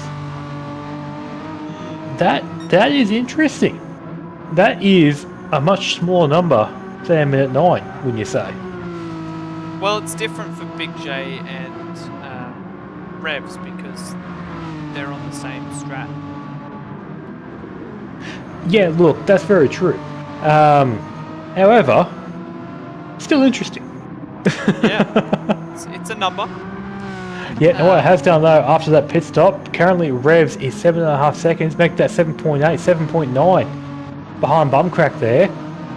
So Bumcrack's going to have a few laps before he has to start really dealing with those fresh soft tyres on Revs' car, followed closely by Budsy, who's also gone for another set of softs. I wonder if Bumcrack here, in order to sort of like try and sort of secure his position a bit more, gets a bit cheeky and just sort of defends a couple of corners from these guys as they sort of close up, just try and slow down their progress without hindering him too much. Because yeah, after, well, like I said, the gap was about 7 seconds coming out of the pit lane, now down to 6 already. So yeah, Bumcrack is definitely sort of lacking in the straight line speed department and a little bit in the corners due to the tyre deficit. Wait and see what happens though as the 2 of these guys, 3 really of these guys close up. Gap between Bumcrack and the leader now to 58 seconds, so BigJayyy still pulling a bit of a gap there. On the sort of alternate strat runner there, the leader of the alternate strat runners. As Laminator into the pits now on the medium tyres, okay. Early pissed off for him, he easily could have gone a lap or 2 with the fuel and the tyres he's got on hands, but probably 4 laps to be honest. Yeah, like the tyres like not even half worn really for the most part. He could have gone for a little while more comfortably. Probably means he could have been stuck to the same strategy as BigJayyy, just sort of mimicked him. Yeah. VF though is going to stay out. Means that Bumcrack will inherit P4 now. I wonder if Bumcrack can inherit the lead of the race one more time before he's caught by Revs and Budsy here. Well, all he's got to do is wait for the 3 cars in front to box, which BigJayyy will be in this lap. He hasn't got the fuel for another one. He's in. Phreelickz probably have another maybe 3, possibly 4 in him for here boxes, and probably another one on top of that, so 5 or so laps for VF before he's in. Unless they decide to prove me wrong and box early, just to make me look like more of a fool than I already am, but we'll wait and see what happens. Yeah, that's all I'm going to say. Yeah, no, look, fair enough, I don't blame you. It's a very, very apt response. And as well, the gap between Bumcrack and Revs is now down to 4.2 seconds, so over a course of a lap, Revs has found, what's that, near on 3 seconds. BigJayyy, nothing in the tank. Yeah, plenty to perfection there from the guys at Thunder Esports. Well done to the whole team there for getting that fuel number dead on perfect. Phreelickz will inherit the lead of the race. VF should take 3rd, provided these two don't box. I think Bumcrack may just get ahead of BigJayyy as well, but it's going to be tight. Yeah, it will definitely be tight. Just depends how much BigJayyy puts in the tank here. If he brims the tank, that's 50 seconds stop plus the 20-second transit time. So Bumcrack should come out ahead if he brims it, but is he going to brim it? That's a big question. Look, I think right now BigJayyy, the strategy for him is to brim it. Chucking in less fuel just means he's got to put more in later. Just get out of the way now so you can be ready for whatever comes next as the race goes on. Still currently 60% fuel into the tank currently for BigJayyy. Mr. Bumcrack rounds the final corner. He'll inherit P3 comfortably. Yeah, no, and Revs will get him. Budsy will get him. Black Project may also get the best of BigJayyy here, but it's going to be tight at the top here. Let's see. Okay, BigJayyy is out. He's been released from the pit lane. Black Project coming down the main straight. Now BigJayy's going cleared. It's going to be tight into T1 if Black Project wants to make a battle of it, but no, he's too far away. There you go. And what that does there, it puts BigJayyy 8 seconds behind Budsy, 8.5 I should say, at this point in time. And more importantly, approximately maybe 15 or so behind Bumcrack. How much fuel does Bumcrack have? Can he go another 7 laps? Yes, he can comfortably go another 7 laps. He is playing this to perfection to make it to that 40-minute mark. So he is doing a great job there to make sure that he'll be on to his last stop of the race next time in. Yeah, so we're past the halfway mark. Bumcrack has another 15 minutes before his final stop. He's not going to be able to keep Revs behind for 15 minutes. But he's going to do everything to try and keep him behind. Because it's in his best interest. If he keeps him behind, it means he gains more time down the road. Phreelickz is in. Yep, Phreelickz into the box there. Yeah, I think Bumcrack right now, on a straight, you can't really defend that too much. So if Revs gets a good run, he's gone. But into the corners, if Bumcrack wants to make a fight of it, I reckon he absolutely should.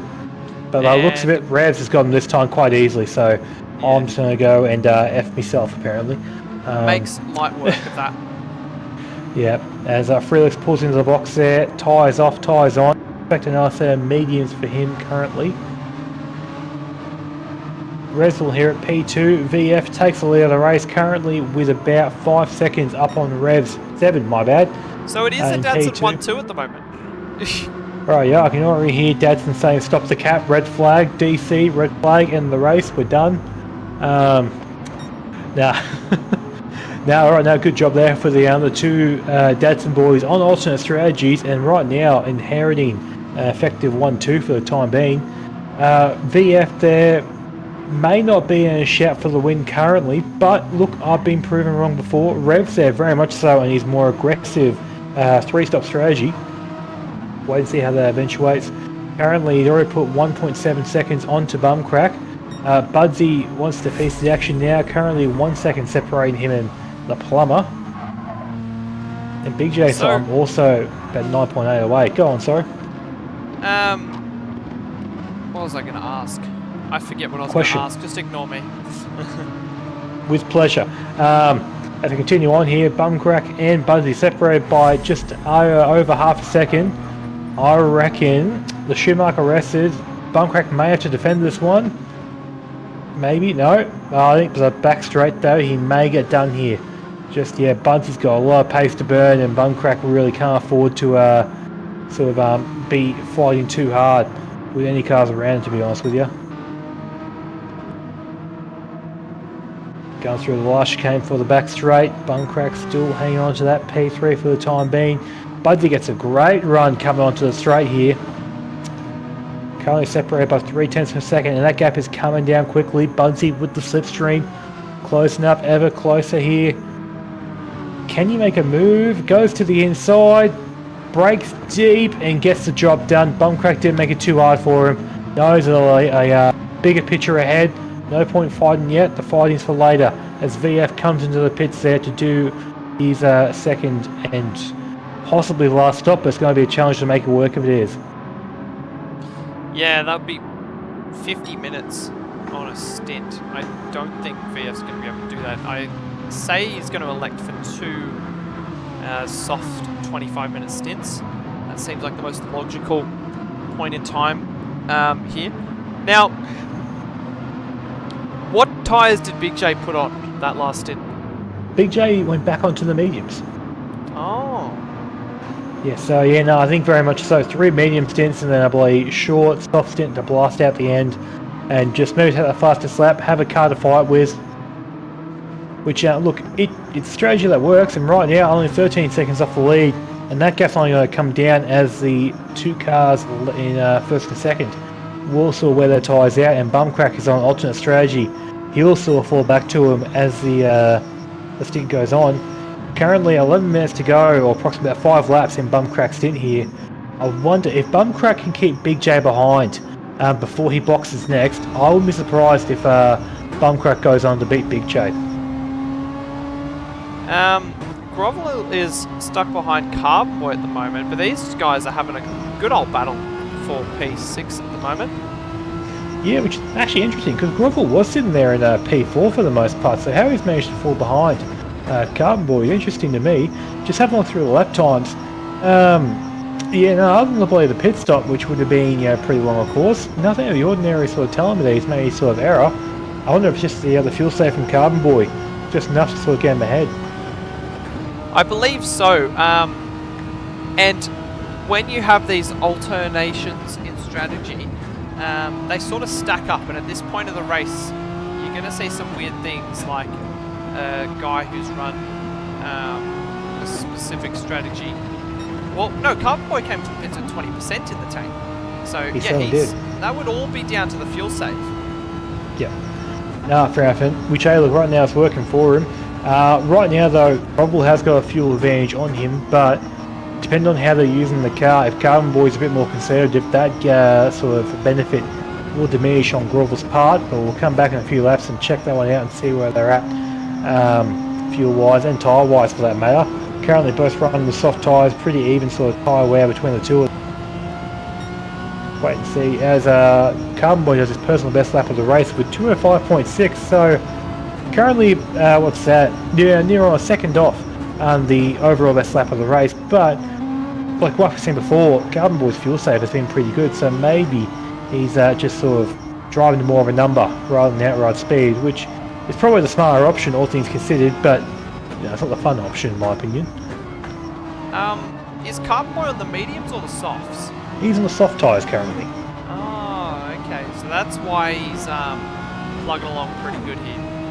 Yes, the old tyre advantage here. He found 3 seconds on Black Project last lap alone, and probably another 3 before that. So yeah, Black Project here on that sort of alternate strategy, he'll be looking to box in approximately 4 laps time, maybe 3 if he wants to try and sort of extend that last in.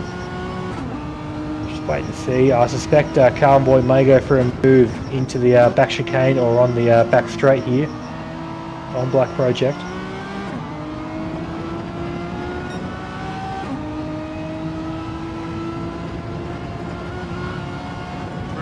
Arrests now. Yeah, Carbonboy, Black Project defends it. Ooh, ballsy man. As Carbonboy dives to the inside, but no, Black Project gets him good. Knows he's not going to fall for that trick once, let alone twice. Anyways, now what's done though, Grovel's now closed back up to the both of them.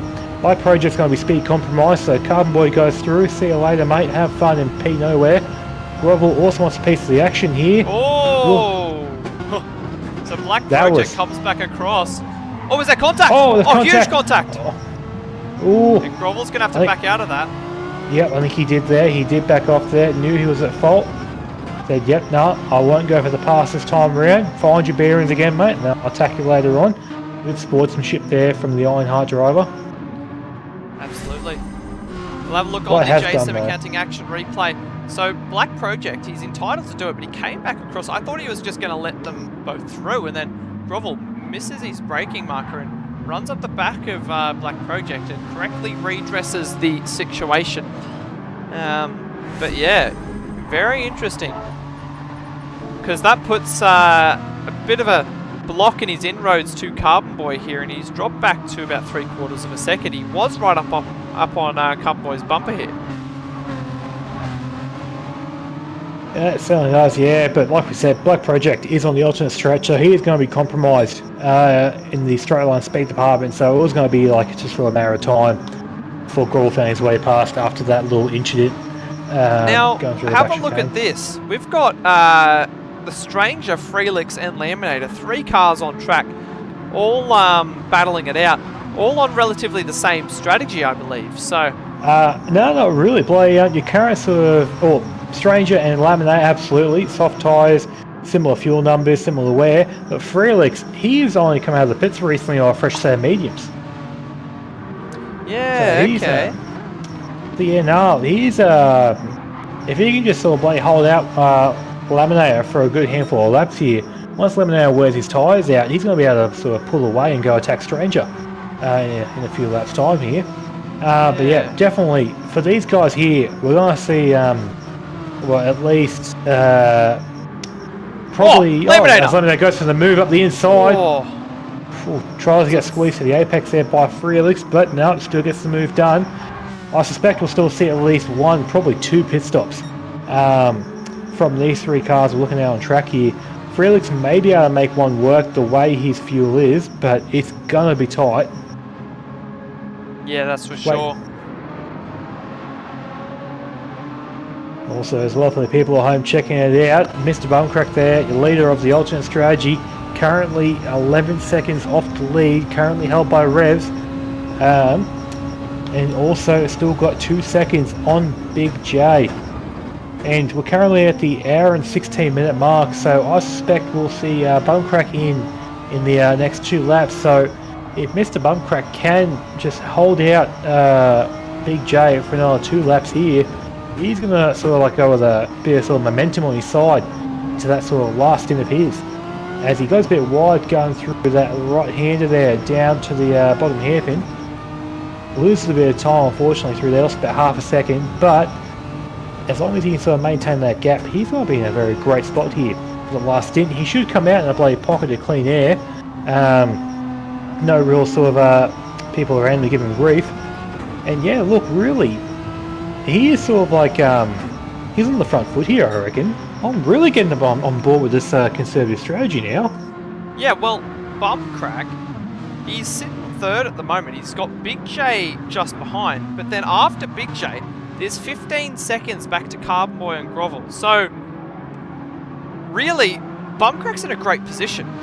Like, there's no 2 words about it. He's just got to make that final pit stop. Everyone has one more stop from here. And when Bumcrack makes his final stop, then we're going to start to see those last stoppers. And then we'll start to get the full equation. But, yeah, really setting himself up here. Maybe not for the podium, but he's on track for a great result. Absolutely, yeah. Like, right now, the gap between your Bumcrack and BigJayyy down to half a second. So, look, I suspect that we'll see Bumcrack in this lap. He probably could go one more after this if he but to split the strap evenly, he'll be in this lap. I don't think BigJayy's going to wait around for an opportunity. He's right on the rear bumper. Bumcrack's not going to defend it. BigJayyy up the inside. What? Oh, hang on. No. Bumpcrack around the outside. Will he hold it? No, it goes a bit wide and loses out. What? Oh, hang on. But he still wants a piece of the action. There we go. It's settled now. Down to P4. But what it does mean that for this next sort of most of the lap here, he'll have a nice slipstream. Kindly donated to him by BigJayyy to sort of pull him along to finish this stint off. Which is going to give him a few extra tenths in hand to play with through the back end of the race. Just want to point out as well, something I did see in the chat before from our fellow RD Gur, the stranger had a mechanical issue and quote unquote lost his wheel, which is why he's down to P8 after being sort of in the top 5 there for most of that stint. Yeah, that's no good for the stranger, but he's under a lot of pressure from Laminator at the moment, and these guys, they're pulling along Phreelickz, so Phreelickz is on the medium compound, and he's hoping that they waste away their soft compound tyre and just plugs along, really. Yeah, look, right now that plan is going to perfection in my opinion. Currently Stranger and Laminator now fighting each other for the World Championship position to P8. Currently they're down to probably that last third of the tyre available fronts, while Phreelickz is like barely touched his medium. As Laminator goes for a move, a bit of contact. Stranger fights the sand there. Too wide. No, Stranger jumps in behind. Phreelickz, they're going through the Schumacher S's. Laminator there. I thought he was going to defend that position there from Phreelickz, but nope, thinks better of it. Takes the racing line. As the stranger ran really deep into the corner, and then Laminator tried to get alongside, and there was a little bit of a contact. Oh, a bit of a hip and shoulder there, but they keep themselves honest for now. Yeah, still doing a great job. Also as well, just ahead, the championship battle for P5 there between Grovel and Carbonboy is closed up. Currently half a second separating the two of them. APR versus Ironheart. Currently there with Grovel with the better fuel advantage but similar tyre wear. Currently right now, Carbonboy must be on fuel save because that advantage that Grovel did have is slowly diminishing. So Carbonboy here might be playing himself back into it just by driving the way he is.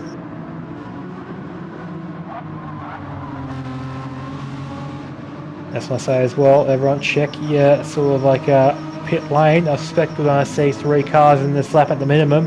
Bumcrack, Black Project and Popeye. Oh, Popeye's in now. Okay, he's in. Oh, he's currently half a lap down, so it's actually a good time for him to come in. Comes in with a litre of fuel left in the tank. He's going to change to some fresh medium tyres and go to the end from here and see what positions he can make up on the cars that still have to do one more pit stop. Yeah. As the boss comes in too, interestingly enough, with 2 litres of fuel and a car that honestly looked perfectly fine. I'm not sure what's going on there with the boss, but no worries. Rightio, carry on, good sir.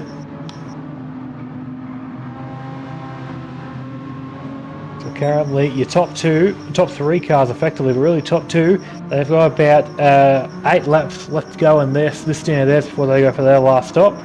Their tyres are looking pretty second here, but still good enough to hammer out some nice laps here, probably in the 5s or 6s. Yep, 206.1 there for Revs, 206.1 there for Budsy, so very consistent pace from the two of them. BigJayyy there on the mediums, his Bumcrack's in. This is going to be his last stop of the race here, 19 seconds off the lead when he comes in. Let's see how far he is away when he comes out.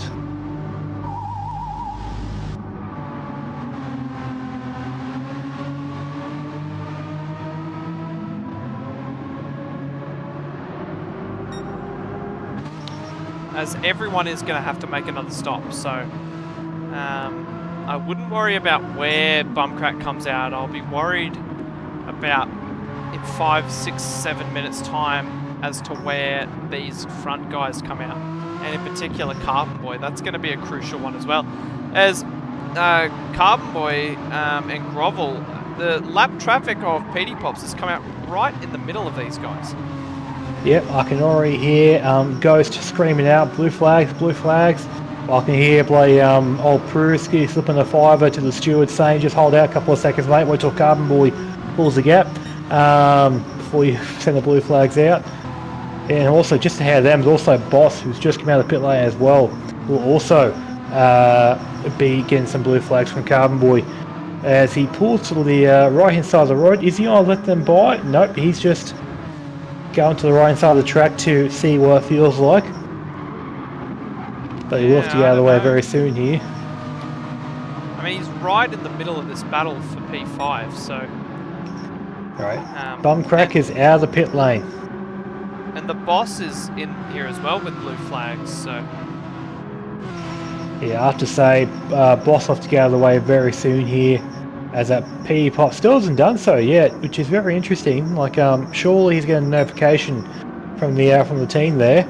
He's TO and Stranger is currently on track with him, so I don't suspect it'll be him, but surely there are sort of top two drivers will be sort of yelling out, saying get out of the way, don't get penalised.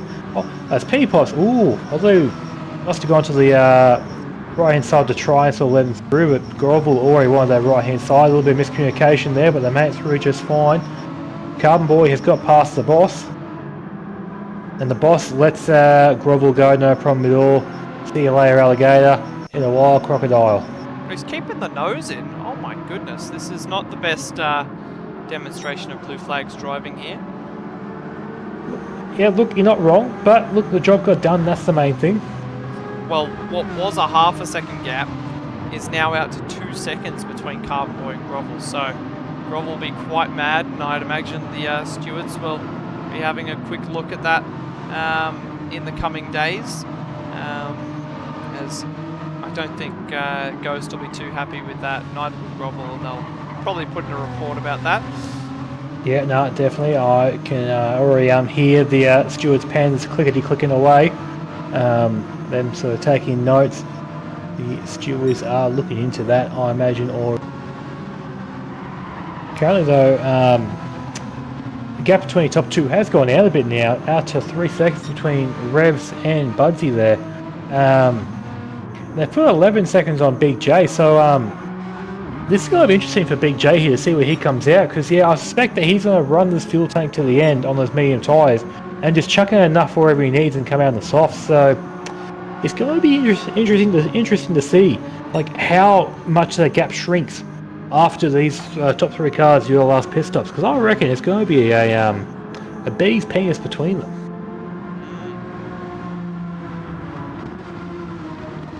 That gap between Carbonboy and Grovel now 1 second just about, and these guys have left the lap traffic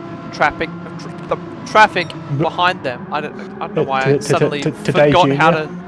I don't know why I suddenly forgot how to talk there, but yeah, Grovel keen to get back on the horse and continue his battle with Carbonboy.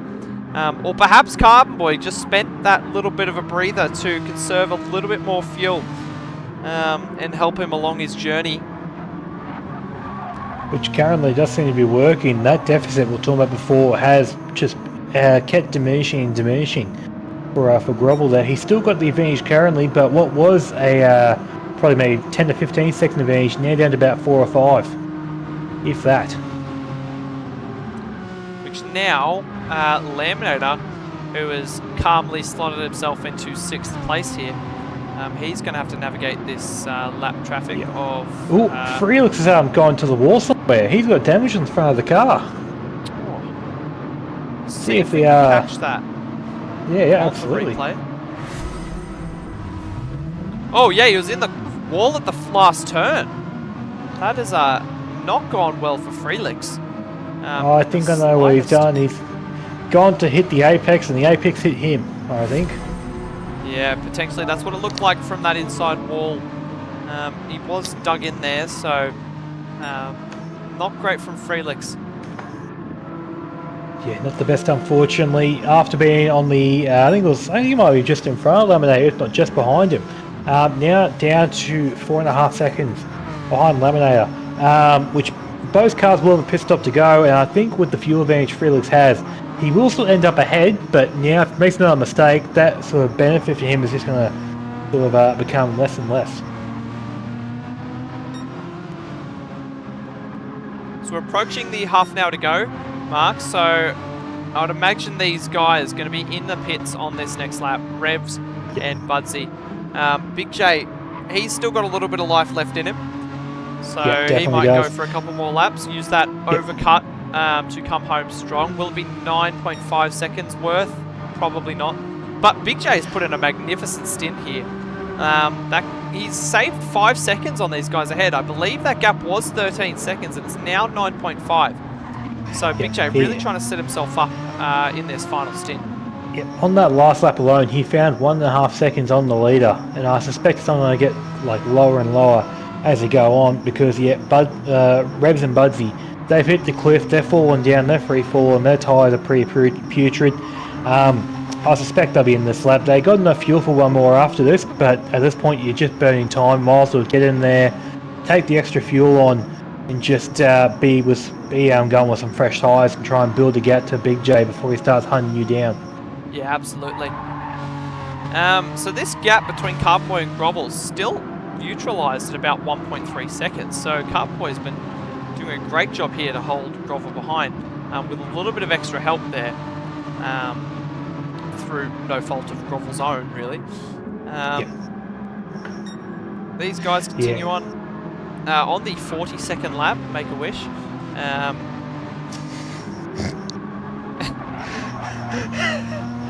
That's going to be one of your best, Leno, mate. Love your work. And we'll say, well, that fuel benefit that Grovel had, you might also say it's gone now, mate. He's probably got maybe about 2 seconds in hand at most, currently.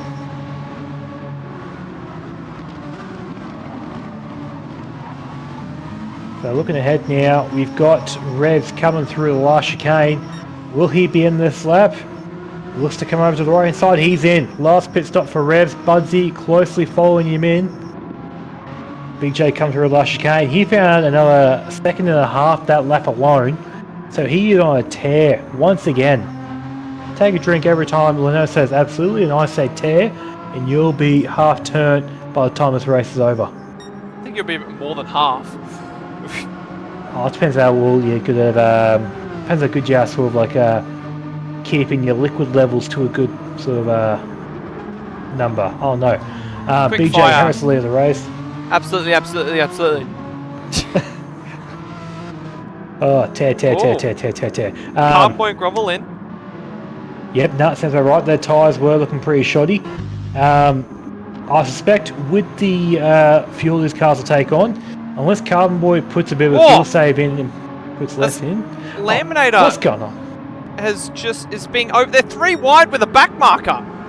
Oh my goodness! As PD Pops made contact with Laminator at the final corner, and now that leaves Phreelickz down the inside of Laminator. So the back marker of PD Pops is causing more hassle, more grief for these guys, despite being a lap down. That's what I say as well. Something I just saw caught ever so briefly there. As a stranger was going into the pit lane, I noticed that he sort of was like to come to a complete stop trying to turn in. I don't think the replay will catch it, but I've got a strange feel and coming to the pit lane, he's broke too deep and almost gone into that sort of outside wall and had to more or less come to a stop and just sort of very gently turn in to make sure he didn't hit it. If you want to try getting that from the replay, but I think it's too late now to try and find that. Yeah, unfortunately it is. That's alright. But let's have a look here. Currently, gap between BigJayyy and Bumcrack is 1 minute and 28 seconds. BigJayyy has got Bumcrack cleared. That's not an issue. Budsy and Rez are out of Bumcrack. They're out of it. Bumcrack right now, he's got 7 seconds on Carbonboy. Yeah, hang on, Bumcrack's still got a... Oh no, he's done his pit stop. He's right now just gonna maintain that 7 second gap to Carbonboy, and he should be able to jag a P4 here, I reckon. Bumcrack, he's gonna try and get to the end. 7 seconds is not much of a gap, so it's a long way to go. Oh, that's so tough to call at this point. Oh, Carbonboy's had a moment there. Not too sure what's happened there for Carbonboy. I just watched that gap go up. We'll see if we can catch whatever it was on the replay. And we went from about 5 seconds up to 6.8 in one split. Is there anything peculiar for Carbonboy? What's he done? No. It looks perfectly fine. Well, what's happened there? That went from 5 seconds up to 6.8. That was a very odd sort of timing glitch thing there. Yep, as we currently also have two cars coming into the pit lane, Laminator and VF completing their last stops here. VF with a massive fuel save in hand, so he'll probably jump Laminator here, quite possibly, in this pit stop. VF still waiting to get to the box, and never mind actually, Laminator's had enough advantage, but these two are going to come out very close to each other, I think. Going to be very tight between the two of them. Currently, that magic number of 1:09 you're saying before, which in reality is for a full pit stop. Currently, the gap between Revs and BigJayyy is 1:03. BigJayyy will have a smaller pit stop to do. BigJayyy here, he's probably going to come out in the lead of this race no matter what tyre he puts on and how much fuel he puts in. Because right now, he's not going near full tank, he's only going near about 75% approximately. So BigJayyy may have just pulled a blinder here. Perhaps. We'll see what happens. I mean, I think he's still got another lap. Yeah, he goes around. But we'll just have to see how that gap changes. Revs is actually flying. He's set another purple lap there, or sector, as he heads up through the Schumacher S's. Yeah, I think for Revs right now, fuel saving is not a thing in the world. I just noticed he's just sort of like shift points is very high into the rev range, so he is maximising every part of the engine right now, using every droplet of fuel, as he's currently still up on his best time there. Only by a pigeon, but that's still up. Up is up. That's a Captain Muffin quote right there. Up is up. Put that on a shirt, ladies and gentlemen. Up is up. One thing I will say though, the gap Revs and Budsy has closed out, only a second between them now after being like 3 before the pit stops, I believe. So Budsy there doing a really good fuel save. That's all lap around, or did no mistakes made there by Revs.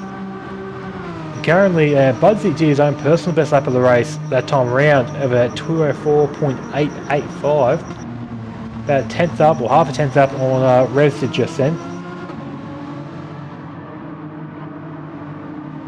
So yeah, currently as well as you got BigJayyy leaving the race, who's got 41 seconds on P2, which is Phreelickz. But Phreelickz has got a box again. He can't make it to the end of the field from here unless he is some sort of wizard that I'm yet to know about. But he's got to close up the BigJayyy here because he's got a good 10 to 15 litre advantage on BigJayyy. He won't be close enough to sort of fight him, but he may have done enough to sort of like not get caught up in a battle. Or like the lower positions at the back end of the tent, maybe. Yeah. As BigJayy's in. If he can make his fuel last, he has a long time between him and the rest of the pack, like 30 seconds, 1 minute plus. But judging by Phreelickz's lap times, I don't think he's going to do that. Yeah, no, I think, look, I can see him getting 2 or 3, chuck on a set of soft tyres and then go to the end, try and do a qualifying stint. But yeah, that'll be all he has to offer, I think. As BigJayyy in the pits, car's up, tyres on, car is down, fuel is going in. I have to suspect he'll be chucking on a set of soft tyres now. No point chucking on mediums when he's only got a 23, about to be 22 really minutes to go. As Revs and Budsy are lighting up the timing sheets, they're purple into the final sector. Budsy there, right on the back of Revs, so he's getting a nice little slipstream going through all the straight sections of this lap. Phreelickz also boxes as well with 11 litres in the tank. He's going to lose out on P2 there. Now the question is, how much does BigJayyy put in? It's going to be tight as charging Revs and Budsy. Oh, how much is he putting in? 81. It's going to be so tight on exit. And he's got the overcut. He has 3 or 4 lap newer tyres than these guys. but they were just lighting up the timing sheets. Budsy set the fastest lap of the race at 2:04.5. And now BigJayyy, he's got it all to do in this final stint. Can he take this race win? He's been sitting in third place, just biding his time, doing the strategy things. And now it's his time to come alive and use that fresh rubber to his advantage. We're not going to see it straight away. Where we're going to see it is that final 5 minutes, the last 3 or 4 laps, where Revs and Budsy's tyres are absolutely burning. But for now, BigJayyy, he's at the pointy end of it all. He's got to try and get the job done. Yeah, look, right now we've got a couple of battles here to look at. We've got the battle of the top 3, which, that's what I say, an hour and 40 minutes of racing here, top 3 are covered by 3 seconds. That's just mental. And that gap's only going to close up as these guys start to fight and fight and fight. Bumcrack there, who's currently 28 seconds off of the back end of the podium, has got Carbonboy and Grovel for company, as well as Phreelickz for that matter, after just boxing then.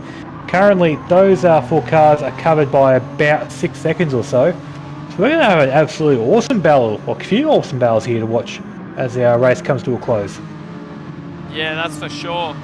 There's so much action going on up and down the field at the moment. But I think we'll stick with this one for now. The battle for the lead is between Budsy, Revs and BigJayyy. I think the battle between Budsy and Revs isn't out of this either. I think these guys are still going to throw haymakers till the end. There's 4 tenths between them. Is Budsy able to get a good exit and throw a move down the inside of Revs into the first corner? He gets a good exit, but it's not going to be good enough. Using all that slipstream, he reels closer and closer and closer. Does he throw a move down the inside? He thinks about it, shows the nose for a split second, but it's not enough. He can't be all eyes forward though, as he needs to watch his revision mirror as a charging Thunder Motorsports car is coming up behind, 2.2 seconds away.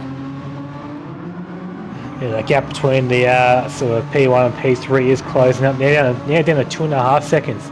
So really, look, I'm sure Budsy and Rose want to have a good scrap for the lead, but the longer they do it and the more they sort of slow each other down, the more it's going to become like a triple threat type scenario here.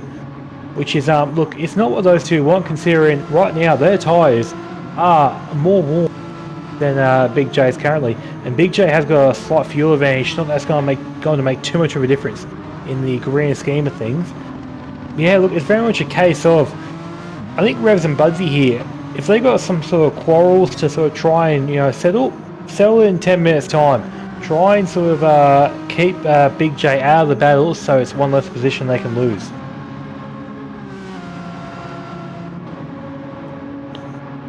That's what I say as well, your gap between Bumcrack and Carbonboy now down to 3.7 seconds. That was at what, 7 the lap before last or something like that, or a big number I should say. Grovel's also in the fight, Phreelickz closely following behind there. So the battle of best of the rest, so to speak, that's not over yet now either. Bumcrack there putting in his personal best sector 2 time, 4.5 tenths up on his best, which is a 206.8. It'll be interesting to see if he can sort of like hold his position here and not lose out to those 3 hard charging soft runners behind him. As Grovel's under pressure from Phreelickz here, look at this. Yeah, the battle for P5, 6, 7, it's not over, not by any stretch of the imagination. But I think if these guys fight hard enough, they're going to give Bumcrack a bit more reprieve to try and sort of pull away and not sort of worry about losing that P4. Gap's still at 3.8 seconds currently between Bumcrack and Carbonboy. And I suspect once Carbonboy sort of gets into more of a rhythm, he's going to close up pretty quickly to the Kraken Esports driver in front. But with 2 cars behind him sort of hard charging, it's going to be hard for him to do so. Currently separated by half second, Carbonboy and Grovel, so definitely slipstream is engaged. Grovel is going to have the eyes on backwards and forwards, trying to sort of not lose positions while gaining a couple. Phreelickz there, goes stick nose up the inside. No, doesn't make it happen, just sells a dummy. As Phreelickz spins out, Phreelickz no! It's all gone wrong for Phreelickz. He was sitting in such a good position. Oh, he's hit the wall. It's all all going wrong? I think he must have spilled his carver in the sink there in the cockpit. Unfortunately, it's just sort of thrown him off the track. Oh no. That puts him right now in the clutches of Laminator there, currently now 2.4 seconds behind. But with Phreelickz still nursing that damage, that gap's only going to get smaller and smaller. Stranger there as well, only 2.5 seconds behind Laminator, so Phreelickz here could fall as far down as P9 after being in the battle for P5. Oh, that's disaster for the Hooncorp Esports driver there. You've got to feel for him at this point of the race. What it does do though, it lets Grovel sort of breathe a sigh of relief and realise his eyes can firmly focus on the cars in front of him. Currently now 2.3 seconds separating Bumcrack and Carbonboy, and on about a second separating Grovel and Carbonboy. So those cars in 5th and 6th there have found a second on P4 last lap around. And I suspect it's only going to get better and better for those two cars. Bumcrack there on the fuel save, just trying to sort of mitigate his tyres and his fuel there, make sure he make it to the end. Currently, his fuel number is pretty similar to Carbonboy's, all things considered, so maybe he can push a bit harder if he needs to, but yeah, it's going to be touch and go, I think, for him to make it to the end, if he does decide to go a bit sort of a hammer and tong. 15 minutes to go. Here is how the live standings shape up. BigJayyy will drop his lead down to 10 points over Budsy. Revs just behind. Carbonboy 4th, Phreelickz 5th, Grovel 6th, Bumcrack 7th, Black Project 8th, Laminator 9th, VF 10th, Stranger 11th, Petey Pops 12th, Lineman 13th, and Gregs will be the driver in the top 14. Right, yeah, gap now is closing up here. The battle for best for the rest. Now 1 second covering Carbonboy and Mr. Bumcrack, and Grovel now half a second behind Carbonboy. We're going to have an almighty battle here for P4, I think, in a couple of laps' time. Probably less than that, to be honest with you. Yeah, Bumcrack is a man on a mission. Can he get it done? BigJayyy does take the fastest lap as well on that last lap, or the lap before last. Yeah, 204.5, which is just astonishingly quick pace here, especially for race pace. Like, some cars couldn't even do that in qualifying. Currently now 2 seconds covering your top 3 cars. BigJayyy nearly got a little whiff of the slipstream as he's 1.5 tenths up on that 204.5. He's only going faster. He's done his sort of hard run on the medium tyres there. Speed and power is now the aim of the game here. He's just given the timing sheet something to light up about. Let's see what happens. Into the final corner. Can BigJayyy improve that already magnificent lap time? As he lights up the screens. Yes, he does. Oh, 204 flat. He hasn't broken that lap. He's absolutely shattered it. Oh my goodness. Mental. I don't want to draw your attention away from that lap, but currently Grovel and Carbonboy side by side. Grovel gets a position on Carbonboy on the right to the back chicane. Carbonboy tries to fight back, but unfortunately can't get it done there. And it's now half a second covering Grovel and Bumcrack. We have, what's that, a second and a bit covering your 4th, 5th and 6th place cars. Oh, we got sort of bloody 2 podium battles going on right here, ladies and gentlemen. It's hard to work out which one to watch. Yeah, oh my goodness. Will Carbonboy throw a move back down the inside? Grovel has the slipstream from Bumcrack, so he's going to be able to hold off for now. But all this battling, Bumcrack, he's got a little bit of a reprieve. Back up front, it's under a second between the top 3. These guys separated by absolutely nothing. Yeah, that's what I say as well. Look at that, BigJayyy, a 10.5 up on his personal best lap again. If he keeps it up, he'll be in the 3s, which is just absurd pace. Send him to Div 1, get him out of here. Down the inside of Budsy he goes! Gets it, slowed down. That's a very similar incident to what we saw happen at Brands Hatch. But Budsy, it looks like, fights back. He's showing him the gravel! Oh! Yeah, Budsy's got the inside for the next corner, but the corner after that, the next big braking zone. No, Budsy heads straight to the inside. Covers off BigJayyy. BigJayyy tries to stick the nose out again, but unfortunately can't get it done there. Revs now gets a little bit of a reprieve, starts to drive away from the two of them. Side by side again for these two cars. Budsy with a slightly compromised line, but still manages to get through the corner all right. BigJayyy nearly goes off the track there, trying to get the power down. Coming onto the back front straight here, I should say. So BigJayyy went to go throw it down the inside, and then Budsy closed the door from the outside and then showed him the gravel on the very next corner. Yep, Grovel and Bumcracker side by side going into the back chicane here. Oh, Bumcrack breaks deep. Grovel, cuts across the nose. He gets the job done. Oh, there was some millimeters in that. How he made that pass, I'll never know. Well done, Grovel. As Budsy is defending for his life from BigJayyy here. Chopping and changing up and down the grid.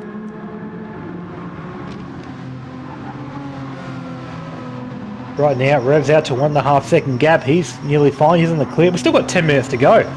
We're carrying on like it's the last lap, and we've still got another 5 of these. Absolutely. How good.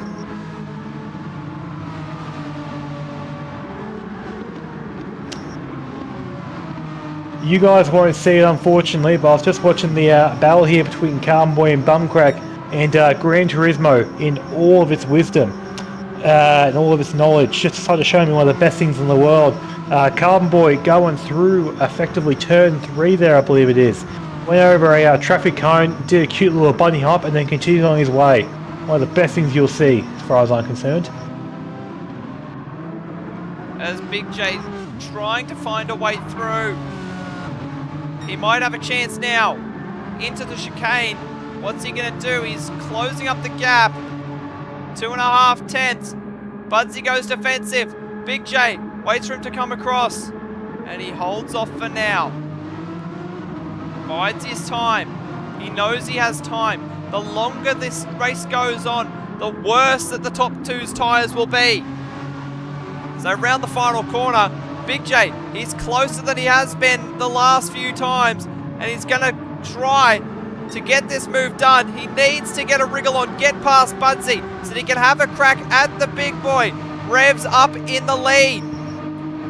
Throws it down the inside. No, he doesn't. He holds off. But he's going to get the run on the exit. They're side by side as Budsy comes across, chops off his nose, and now BigJayyy down the inside. Can he get it done? Not quite. Throws it down the inside. A little bit of contact on the apex. BigJayyy still lots of contact. Oh! It's all gone wrong.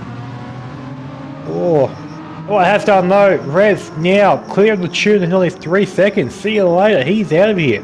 These two cars fighting for P2 essentially made sure that Revs gets the win at this rate. I don't know, those tyres are still going to come into the equation, and as far as we're concerned, BigJayyy has 10-minute fresher tyres, 5-lap fresher tyres. That is an absolutely monumental advantage, and before we know it, BigJayyy and Budsy and Revs, are gonna really start to struggle.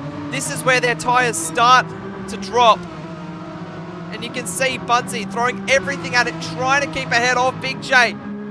But how long can he do it? How long can he hold him back? Is he going to throw it down the inside? Yes! He thinks about it. Can't quite get close enough though. No, but Budsy has to go a little bit wide. BigJayyy focusing on his exit onto the back straight here. Maybe trying to aim for like a little slingshot effect on Budsy into the back chicane here. No, I think he might be just too far away. 6 tenths the gap. BJ's going there, nice run here through the chicane. Oh, he does get a good run. Oh, huge snap of oversteer on the exit. Rounds the final corner. 5 tenths the gap. It's under. He gets a brilliant run out of that corner. He's going to close up ever closer to the back of Budsy. Will he make the move this time?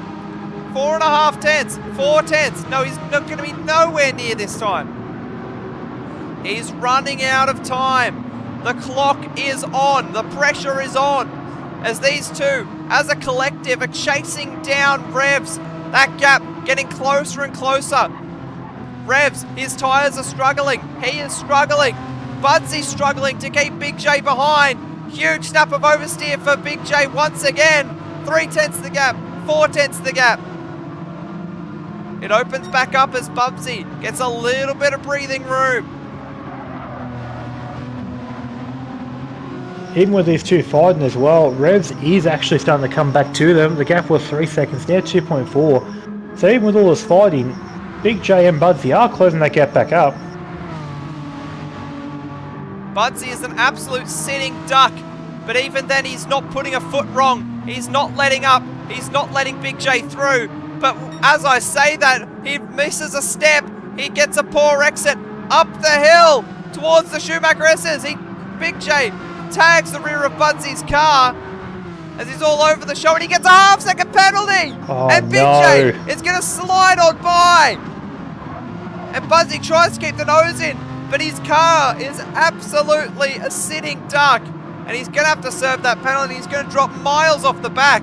But what that does mean is that BigJayyy has 3.5 seconds to chase down on Revs. 5 minutes remain, 3 laps remain in this one. This is going to be a huge grandstand finish. Has Revs done enough? Has Budsy done enough to cut the lead of BigJayyy in this championship? 3.2 seconds, 3.1. Rounds the final corner on the power now. We're going to ride on board inside of BigJayy's car as he starts the 54th lap of this race. Just want to point out as well, Grovel has got past Mr. Bumcrack there and Carbonboy for P4 and has gone away to the tune of 1.5 seconds. Bumcrack and Carbonboy though still fighting hard there for the last spot in the top 5 there, but Phreelickz is also catching up. Currently the gap between them 5.5 seconds between Carbonboy and Phreelickz. So if Bumcrack and Carbonboy keep fighting where they are, they might find a third challenger arrives in their battle. As BigJayyy, he's taken a second out of Revs in the first sector alone. BigJayyy still lapping consistently on that 2:04 mark. He got held back a little bit by Budsy the last few laps, but he's straight back to the tune of a 2:04 flat. Let's see as he heads down towards the hairpin. What's the sector split going to be?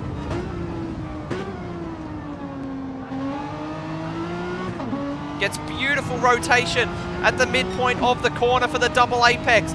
Switches it back up the hill. Yep, currently on target for a mid 4 here, which is going to be relatively enough to sort of shrink that gap by a good half a second or so. 2 Revs in front. Revs last lap around with nothing in front of him. Did 2:06.2. If BigJayyy here can keep his strict kick on the way he is, let's say he does a bloody 5, that's still a second up on Revs here. Currently we have 4.5 minutes of racing to go. 3.5, my bad, sorry, my mess is horrible. So we're going to have another 2, possibly 3 laps after this. Yeah, we should have 3 laps left.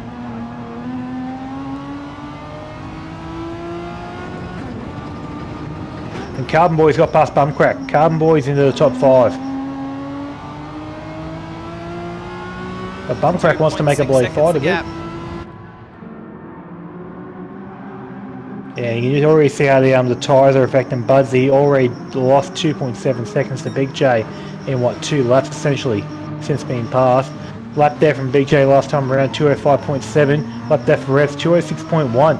So half a second going in favour of BigJayyy there, which is currently is not enough to be in with a fighting chance, but he's going to get closer and closer as Revs' tyres start to wear out. There's only going to be 2 laps left. It's going to be this one plus 1 more, as there's 2.5 minutes on the clock. They're not going to get a third. So BigJayyy needs to put the foot down. How is Revs extracting performance out of those soft compound tyres? That's the huge question. Is BigJayyy just trying to consolidate the P2, or is he going for the race win? He's not making the inroads he needs. Yeah, BigJayy's going to need to pull hat out of the rabbit at this rate if he wants to catch up. Currently, he's found 0.3 of a second through that bottom hairpin there, which is going to help his cause. But it's not going to be enough currently to be with a fighting chance at Revs in the lead. Currently, minute 58 on the clock. They'll cross the line. Actually, now I'm doing the maths here. They'll have one more lap after this, I think. Yeah. One more lap to go. A smidge over 8 kilometres left in this one. BigJayyy there. He's found half a second lap so far, near enough to it. It's a nice little inroads, but it's not enough. Revs might get like a breakthrough win here. I think from memory, Revs hasn't had the best run of form. I think from memory, just in the recent past, just through mistakes or just sort of poor qualifying that put him in a bad spot. Oh, but Budsy's right now, gone he's off on in track. the background. Oh. He has too. Oh, look at this though. Revs' tyres are struggling. BigJayyy gained half a second in that corner alone. 1 to go. Here we go for the final time around the Nurburgring GP circuit for Category 2A. They've got one more lap to try and get it done. It's a 2-second gap for the lead. Revs is compromised on tyres. BigJayyy has it all to play for. 1.6 seconds. He's lost half a second through that first corner there, Revs. 1.5 seconds. This is really where his car's going to struggle now for Revs. He's just got to nurse it home. He's got the fuel. He's barely got the tyres. And BigJayy's got it all to play for. Just having a look down the field as well. Bumcrack has unfortunately started to feel the pain of being on a conservative strat. He's currently being hounded by Phreelickz there for P6. I've got a feeling Phreelickz may get him done here before this lap ends. As the stranger will be the first driver to take the checkered flag here. He comes home just ahead of Laminator, P8 and P9 respectively. VF finishes there in P10. We look back up to Revs, who has a 1.5 second advantage over BigJayyy. He's going to get it done. He's done all the hard yakka. And in extraordinary fashion, he gets it done. Black Project, 11th. Barring any mistake, it's 1.4 seconds now. I've got a strange feel. Go on, sorry. Revs is going to win this thing. I 1.6 seconds the gap.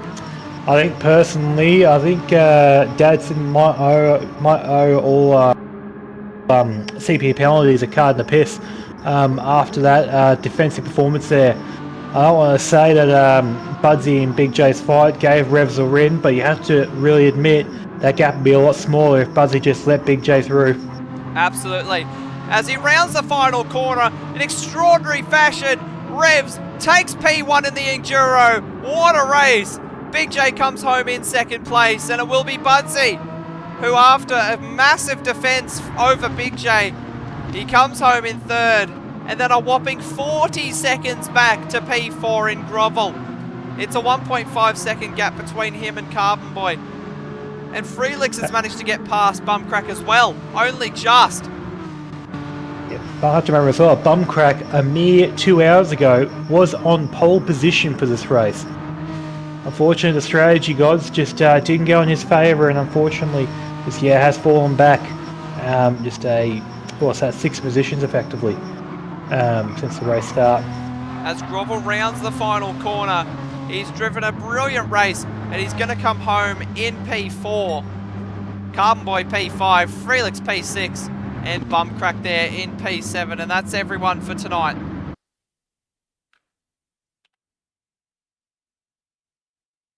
What a race. Oh, that came down to the absolute wire. Holy moly. Oh, we'll just have a quick recap of our results for that one. Here is the race results of the Enduro. We have Revs, who finished P1 with BigJayyy in second, who also got the fastest lap there of a 2:04 flat. Budsy finished P3 there with Grovel in 4th, Carbonboy 5th, Phreelickz 6th, Bumcrack 7th, The Stranger 8th, Laminator 9th, VF 10th, Black Project 11th, PD Pops 12th, The Boss 13th, then Madrick, the sole DNF for this evening. But wow, that was an absolutely extraordinary race, it must be said. So who's your driver of the day tonight, Muffin? Mate, for me personally, you're gonna like hearing this, it's Carbonboy. Like, he started 11th, Carbonboy did. He was like well and truly out of the 10. And he was just, really P nowhere, for lack of better terminology, and to get to 5th was absolutely sensational. So that's a great job there from Carbonboy. Well done. Yeah, I think I'm going to give my drive of the day to BigJayyy. He sort of went for the more conservative strat in that keep yourself in it till the final 20 minutes and then push till the end. I mean, it was an extraordinary effort from BigJayyy, and he kept the race alive with extraordinary viewing for us. BigJayyy gets my drive of the day. Make sure to throw your drive of the days down below. We have a few already in the chat. Rainbow Sox says, good racing tonight. Congrats to Revs, and driver of the day to everyone from Rainbow Sox. Greg says driver of the day BigJayyy. Guru says driver of the day BigJayyy. Great race on a different strat. I think Dadson, he says, yeah boy Revs. I think that might be a driver of the day for Revs from Dadson. But yeah, wow, what a race. That was just absolutely incredible to watch. Yeah, look, it honestly, like, without doubt, the middle of the race, just like finding their rhythm, seeing where they are, was a bit of a lull, but it all culminated at the end there. That was absolutely awesome to commentate.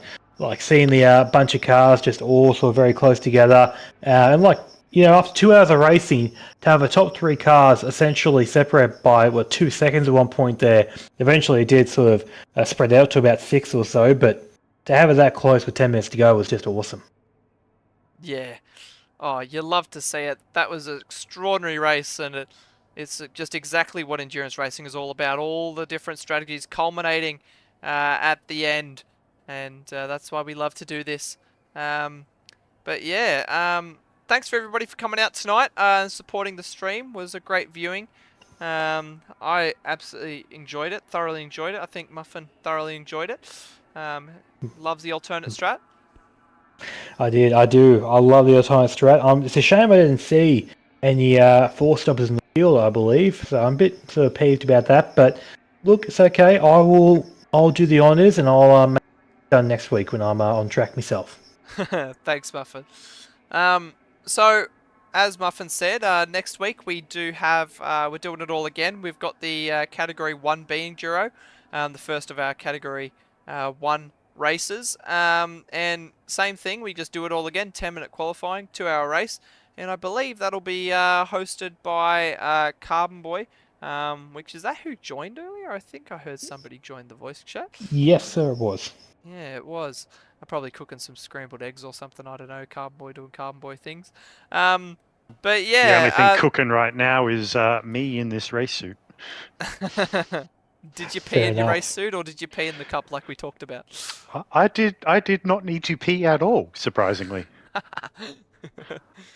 Professionals pee in their suit in the sim ring. Good thing I'm an amateur. Anyways, ladies and gentlemen, look, just want to say, look, thank you very much for coming out and checking out all the racing action here at Sector 1. Like my co-host Lenosis said, we are racing again next weekend for the Category 1B drivers. So, look, if you thought the guys here were doing some quick, fast racing action, mate, you just wait till next weekend. It'll go up a whole another level. And very much once again, random weather is at play, so unfortunately we're unlucky for a commentator's point of view to not get any rain during the race, but we've still got 2 more of these races to go, next one being next week, which could have some rain on the cards just to really spice things up.